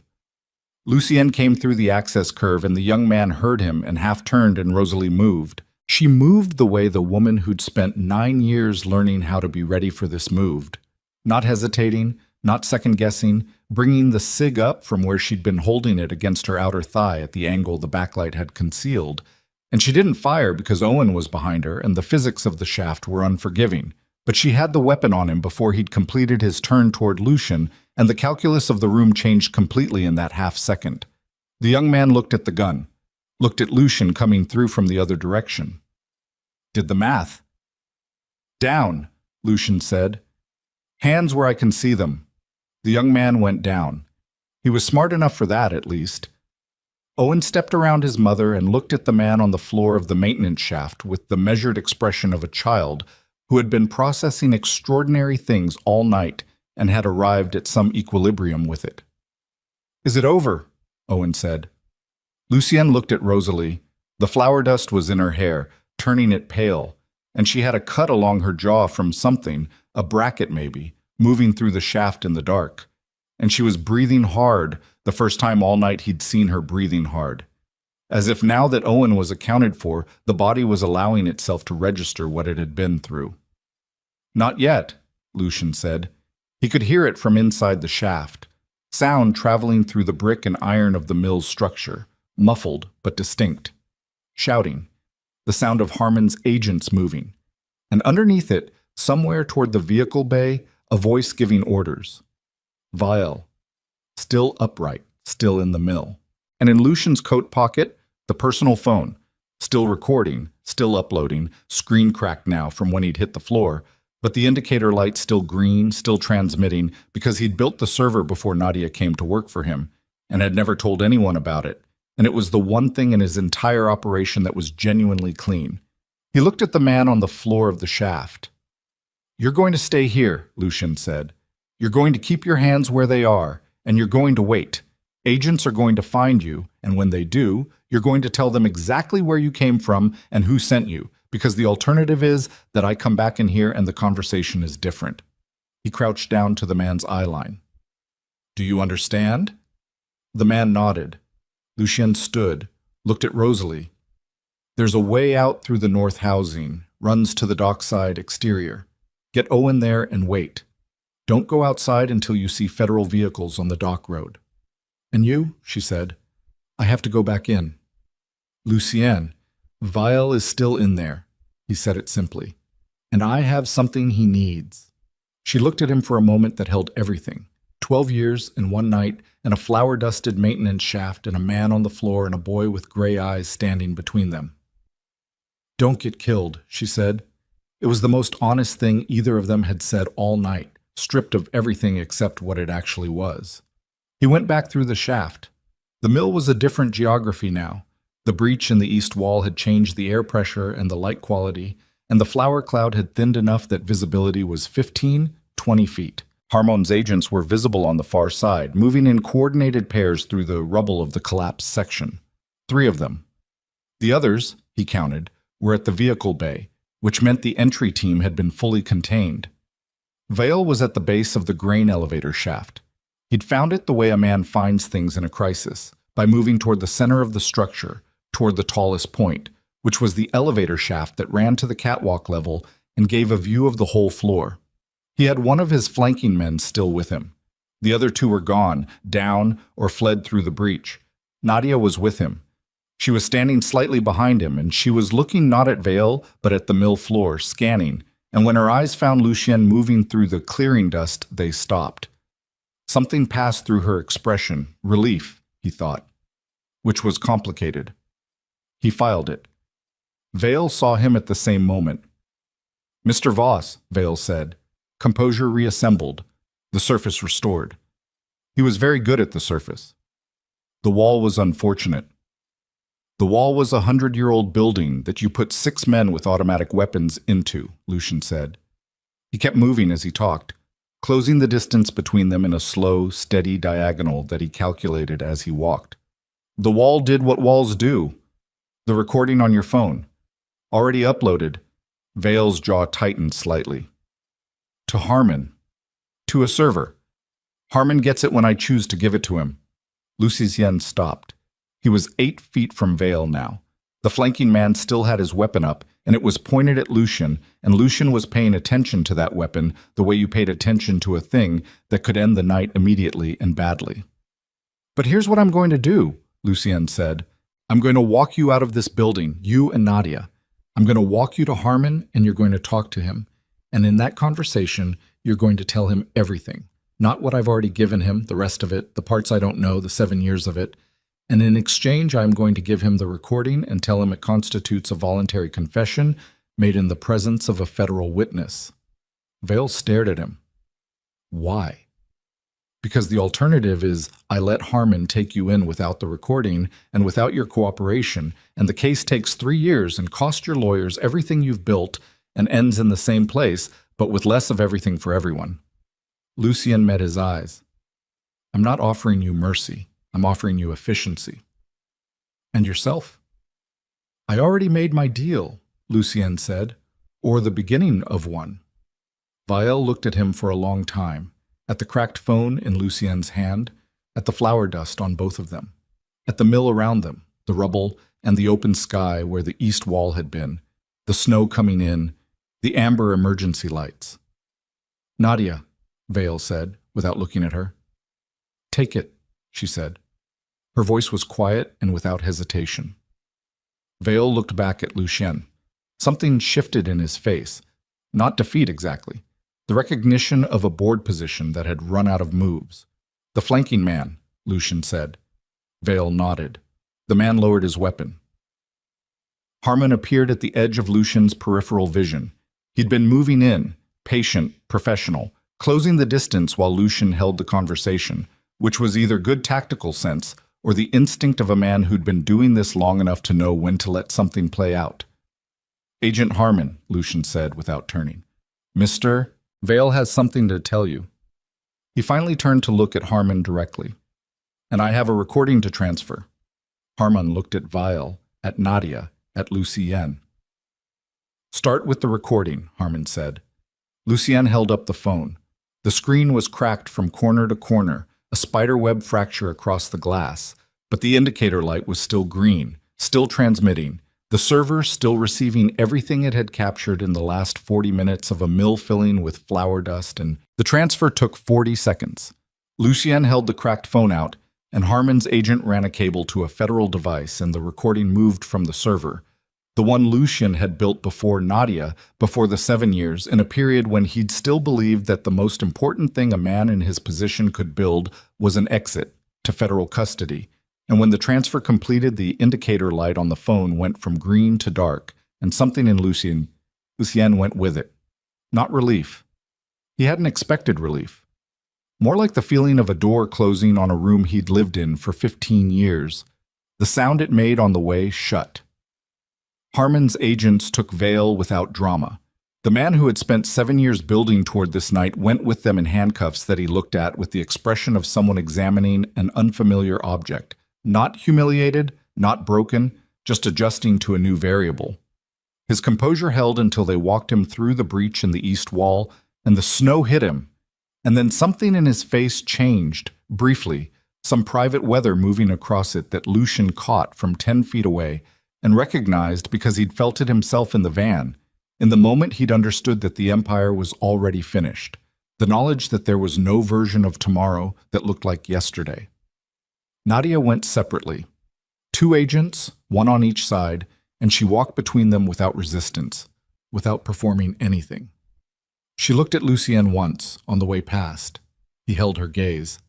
He had spent the last hour trying to find something clean to feel about her. Anger, betrayal, the cold satisfaction of watching a threat neutralized. And what he'd found instead was something messier and less useful. She had built something with him and against him simultaneously for 7 years, and whatever story she told herself to make that possible, some part of it had been genuine. He could see that in her face, and he didn't know what to do with it, and he decided, in the 10 feet of mill floor they shared as she walked past, that he was going to put it in the same place he'd put Reardon's manipulation, somewhere in the accounting of what this life had cost. Not forgiven, not forgotten, but filed away from the place where it could keep doing damage. She looked away first. They walked her out. Harmon stood beside Lucienne for a moment in the mill's ruined interior. Snow was coming through the breach now in earnest, settling on the rubble and on the old millstones and on the catwalk that hung broken above them. The amber emergency lights were still running, but 2 of the cage bulbs had been knocked out in the collapse, and the ones that remained gave everything the color of old photographs. "The deal," Lucienne said. "The conversation about the deal," Harmon corrected. "That's what I promised." "Then let's have it." Harmon looked around the mill, at the breach, at the rubble, at the flour dust still settling on every surface in a thin white coat. "Not here," he said. "Tonight you're going to go somewhere and sleep, if that's possible for you. Tomorrow morning, 8 o'clock, there's a federal building on Whitmore Street, room 411. You come in without a lawyer and we talk. If you want a lawyer after that conversation, you can have one." "Why without a lawyer?" "Because lawyers make conversations into negotiations, and I want a conversation first." Harmon looked at him directly. "You gave me 7 years of Nadia Voss and the entire financial architecture of Marcus Vale's operation, and a recorded confession that my prosecutors are going to describe as a gift. That has weight. It doesn't make you clean, nothing makes you clean, but it has weight, and I know how to put weight on a scale." A pause. 8 o'clock, room 411. Lucienne nodded. "The woman and the boy," Harmon said. "They're not part of this." "The boy is your son." "Yes." "That's a matter of public record once proceedings start." "I know." Harmon looked at him for a moment with the expression of a man doing a private calculation about something that wasn't entirely professional. You should go find them, he said. Lucien went to find them. The north housing maintenance shaft led out through a freight access door onto the dock side of the mill, a concrete platform above the water where, in another era, they'd loaded sacked flour onto vessels that no longer existed. The door was open. Rosalie had found the exterior latch and left it open, which he took as a signal, and he came out into the cold and the snow and the dark harbor beyond the dock's edge, and they were there. Owen was sitting on a mooring post at the edge of the dock with his feet hanging over the water, which was a very specific kind of 9-year-old confidence in one's own center of gravity. He had his backpack in his lap, and he was looking at the harbor with the absorbed expression of a child who has decided that the thing in front of him is interesting enough to deserve full attention. Rosalie was standing a few feet back from the dock edge. She had her arms crossed, and she was looking at Owen's back rather than the harbor, the way parents look at the back of their children in uncertain situations, monitoring, alert, managing the distance between protection and suffocation. She heard Lucien come through the door and turned. He was, he knew, not a presentable sight. The bandage on his arm had soaked through again, and at some point in the last hour he'd acquired a cut above his right eyebrow that he hadn't noticed until the cold air hit it. His coat was covered in flour dust and concrete grit, and he suspected his face was the same. She looked at him with those gray-green eyes that had been the first thing he'd known to be purely true. At 23 years old, before he'd built the walls and the systems and the architecture of a life that had been, at its foundation, an attempt to control things that could not be controlled. "It's over," he said. She didn't ask what that meant. She'd heard enough tonight to understand the shape of it. "Vale," she said. "Federal custody." "Nadia." "The same." She was quiet for a moment, then, "And you?" "Tomorrow at 8, I have a conversation with a federal agent about terms, not immunity. Terms." He held her gaze. "I want you to understand what that means, what comes after it." "Tell me." "Proceedings. Possibly lengthy ones. My organization is finished. I'm the one dismantling it, which matters for what comes next, but it doesn't make next simple or clean or fast." He paused. "My name is going to be in documents that become public record. Owen's parentage. I understand. Rosalie. Lucien." She said his name quietly, and it was the first time all night she'd said it without either the distance of 12 years or the pressure of a crisis behind it. Just his name, the way she'd said it once at 22 in a kitchen somewhere that didn't exist anymore. "I've been managing complicated things for 9 years. I understand what not simple or clean or fast means. I've been living it since the night Reardon came to my apartment." He looked at her for a long moment. "The bakery." She glanced down at herself, at the flower still on her cuffs, the apron she was somehow still wearing, the cut on her jaw from the maintenance shaft that had dried to a thin dark line. She almost smiled. It didn't quite complete itself, but it was close. "The bakery," she said, "is a building. The ovens are fixable. The loan is payable." A pause. "The question of whether I take the man standing in front of me back into my life is a different kind of complicated, and I'm not answering it tonight." "No," he agreed. "But I'm not answering it no," she said. He absorbed that. Let it sit in the right place, not pressed, not overinterpreted, just set down carefully like something that could break if you held it wrong. Behind her, Owen had turned on the mooring post. He was looking at Lucien with those gray eyes that had been patient in the bakery and patient in the van and patient in the maintenance shaft. And now they were patient in the snow, at the edge of the dock at 4 in the morning after the longest night of everyone's life. And there was something in them that was not patience exactly, but its deepest form, the quality of a child who has decided that the things he doesn't understand yet are worth waiting to understand. "The man on the phone called us leverage," Owen said. "But you didn't give us up." "No," Lucien said. "Why not?" Not challenging, genuinely asking. Lucien looked at him. At the mooring post and the harbor behind him and the snow coming down soft now, the storm finally exhausting itself. He thought about what he could say, the versions of it that were complete or true or useful to a 9-year-old sitting on a dock at 4 in the morning in his too large coat. "Because some things don't go on the scale," he said. "Everything else, the organization, the assets, what I've spent 15 years building, all of that goes on the scale eventually. You weigh it and you make decisions about what it costs and what it's worth. He paused. You and your mother don't go on the scale. That's not a decision, it's just what's true. Owen held his gaze for a moment. Then he nodded. Once, the same single nod he'd given in the van when Lucien had confirmed the thing he'd been asking about his whole life. It was, Lucien understood, the nod of a child who is not satisfied that things are good, but has determined that they are real, which was its own kind of foundation. He got down from the mooring post. They stood on the dock, the three of them, in the snow and the harbor dark, while inside the mill, federal agents moved through the rubble, and somewhere in the city Marcus Vale was being processed through a system that would take years to finish with him, and Nadia Voss was beginning the calculation of what cooperation might buy, and Carver was sitting in a panel van on a waterfront road, not knowing whether to wait or go, and deciding to wait. Nothing was resolved. Nothing was clean. The morning was going to bring consequences that would take years to navigate, and the years themselves were going to ask things of all three of them that none of them could currently anticipate. But they were standing on a dock in the snow, and nobody was shooting, and Owen was there between them, and the harbor had gone quiet under its coat of ice, and that was, for right now, enough. Lucien reached into his coat pocket, the one without the phone, the one without the knife, and found the card Croft had given him, the business card with Nadia's handwriting on the back, and he looked at it for a moment in the docklight, and then he dropped it into the harbor. It hit the surface, and the ice at the edges held it for a second, and then it went through and was gone. Rosalie watched him do it. What was that? Something I don't need anymore, he said. She looked at him steadily for a moment. Then she turned toward the freight door and said over her shoulder, There's a 24-hour diner on Pullman Street. Owen needs to eat something, and so do you.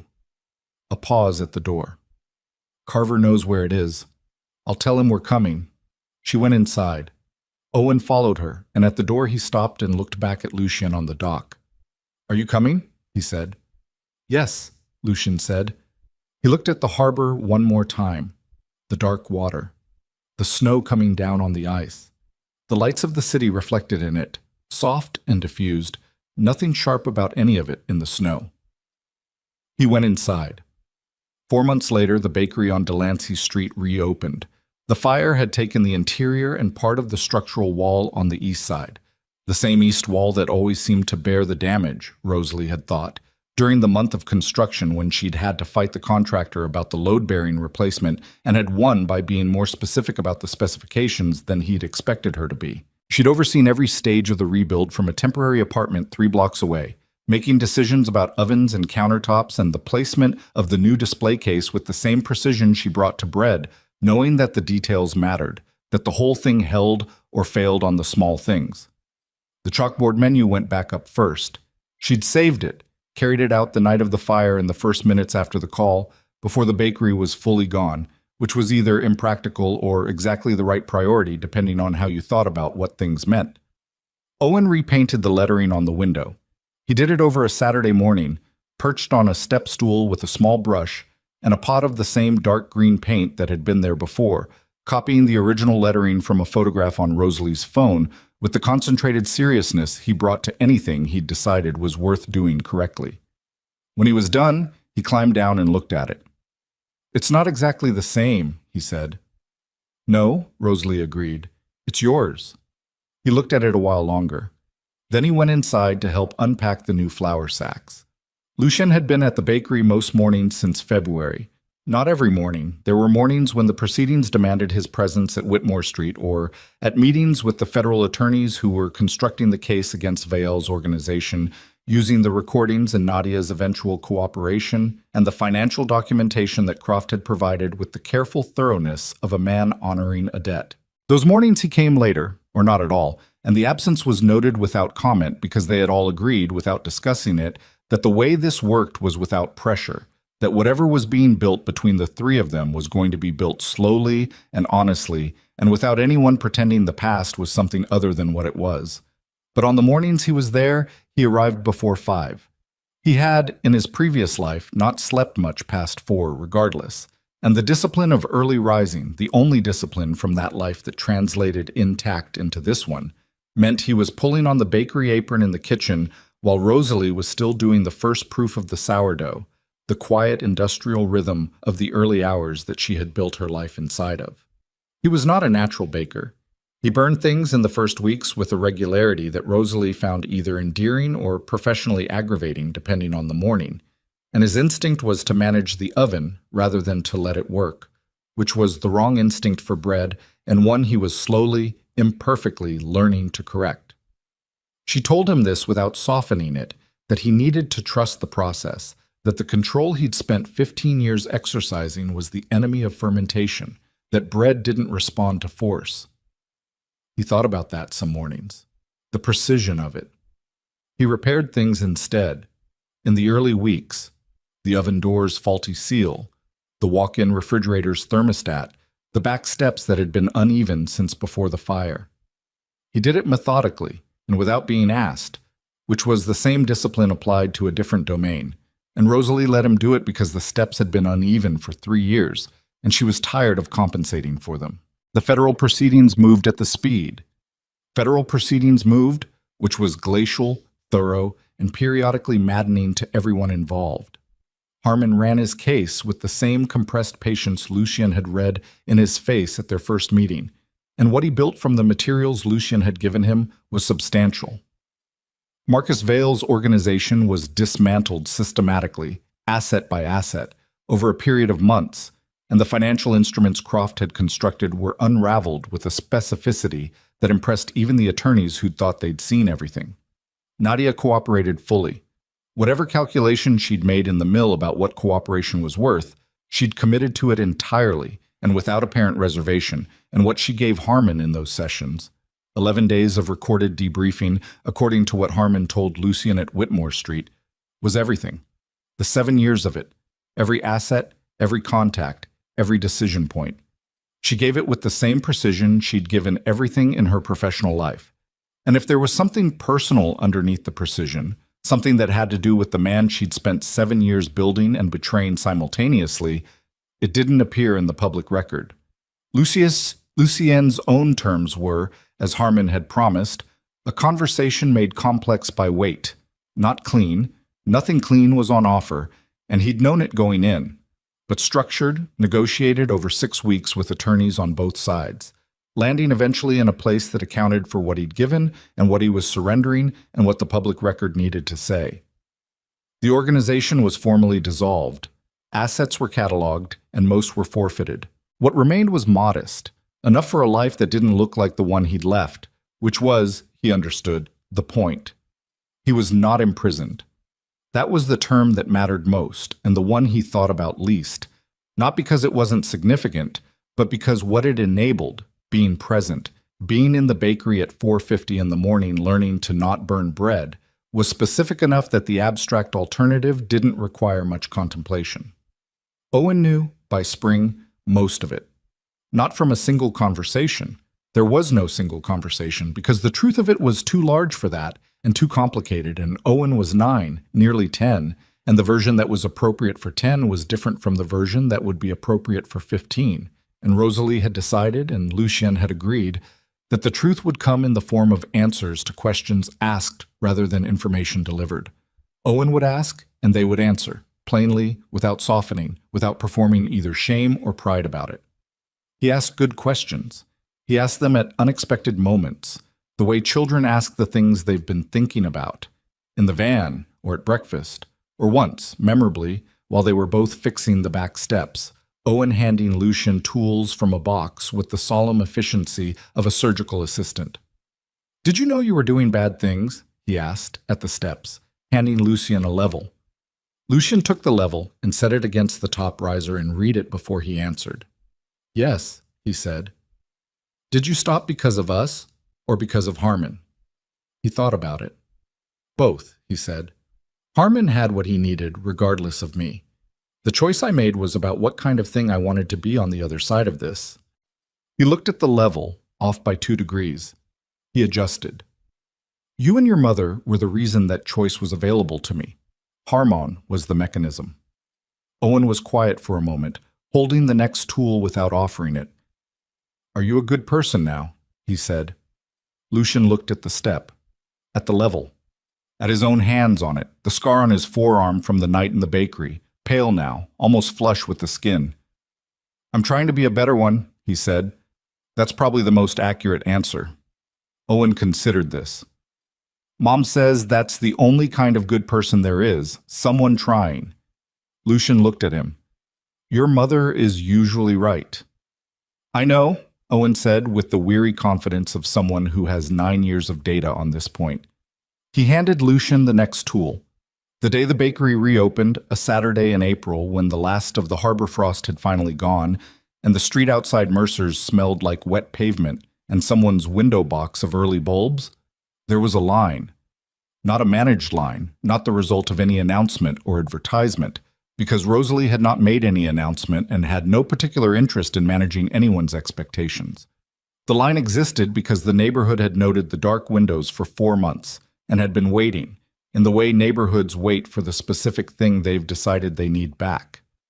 Lucienne stood in the kitchen and listened to the sound of it, the voices from outside, the bell above the door beginning its small tin rhythm as the first customers came through.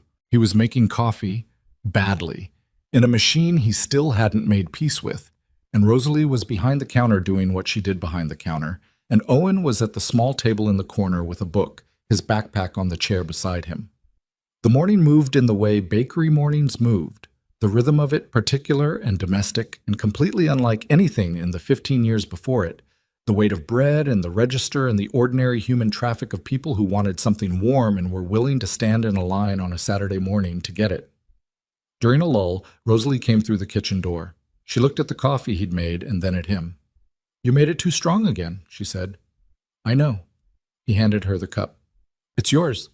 She took it, stood beside him at the counter, and looked out through the pass-through window at the bakery floor, at Owen in the corner and the tables filling up and the morning light coming through the front windows onto the chalkboard menu that was Owen's and not quite the same as before.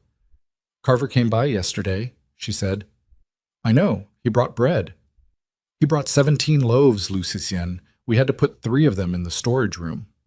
"He doesn't know how to come empty-handed. It's a professional habit."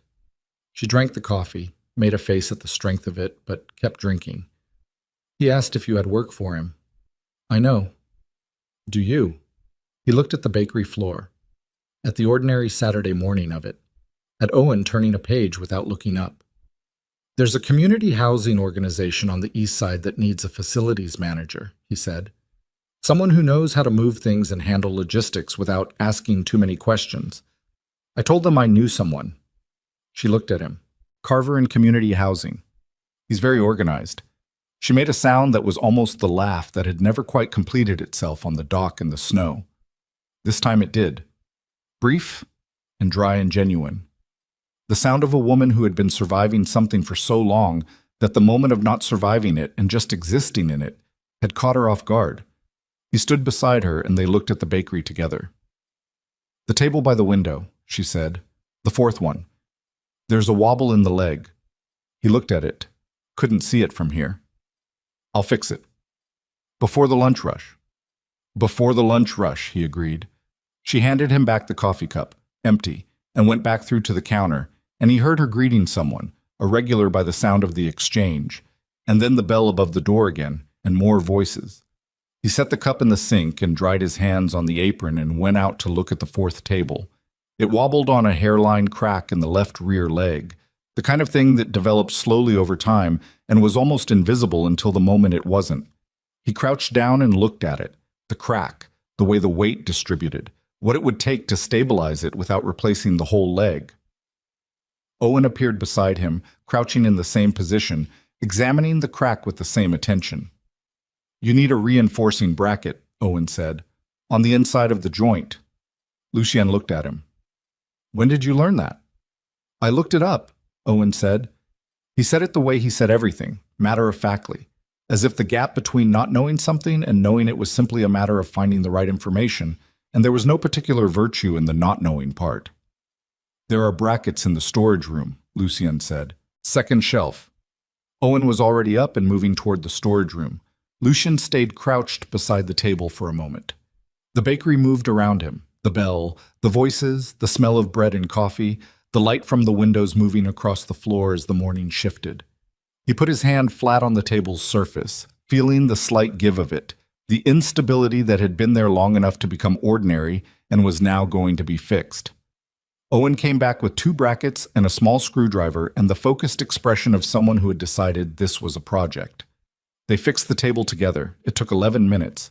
When they were done, Owen put his foot against the leg and pushed, testing, and the table held. "Good," he said, satisfied. The same single-syllable economy as his mother. He went back to his book. Lucy Hien stood up, looked at the table, looked at the room, the Saturday morning, the customers, the chalkboard, the window, and the street beyond it, where the harbor was a strip of blue at the end of the block, flat and calm, and nothing like the ice-locked violence of January. Rosalie was behind the counter. She was wrapping a loaf in paper for a woman with a stroller, and she was talking to her about something.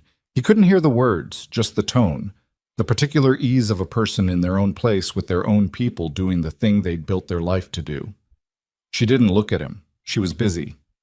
He went back to the kitchen to start on the next batch. The ovens were warm. The dough was ready. He'd learned in the last 4 months to tell by touch, not by the clock or the measurement, but by the actual feeling of it under his hands, the way the fermentation changed the texture, the way you had to be present to know. It was the opposite of everything he'd spent 15 years doing, and it was harder than he'd expected, and he was still not good at it. He began. Outside on Delancey Street, the Saturday moved in its ordinary direction, people and weather, and the particular anonymous continuity of a city going about its life, indifferent to the specific weights any given person was carrying through it. The harbor at the end of the block did what the harbor did. The bread rose. Above the small bakery where a family had found what had been taken from them, the apartment windows caught the morning light and held it for a while, the way ordinary things hold what they're given, without drama, without ceremony, just the plain fact of warmth in a place that had been cold for a very long time.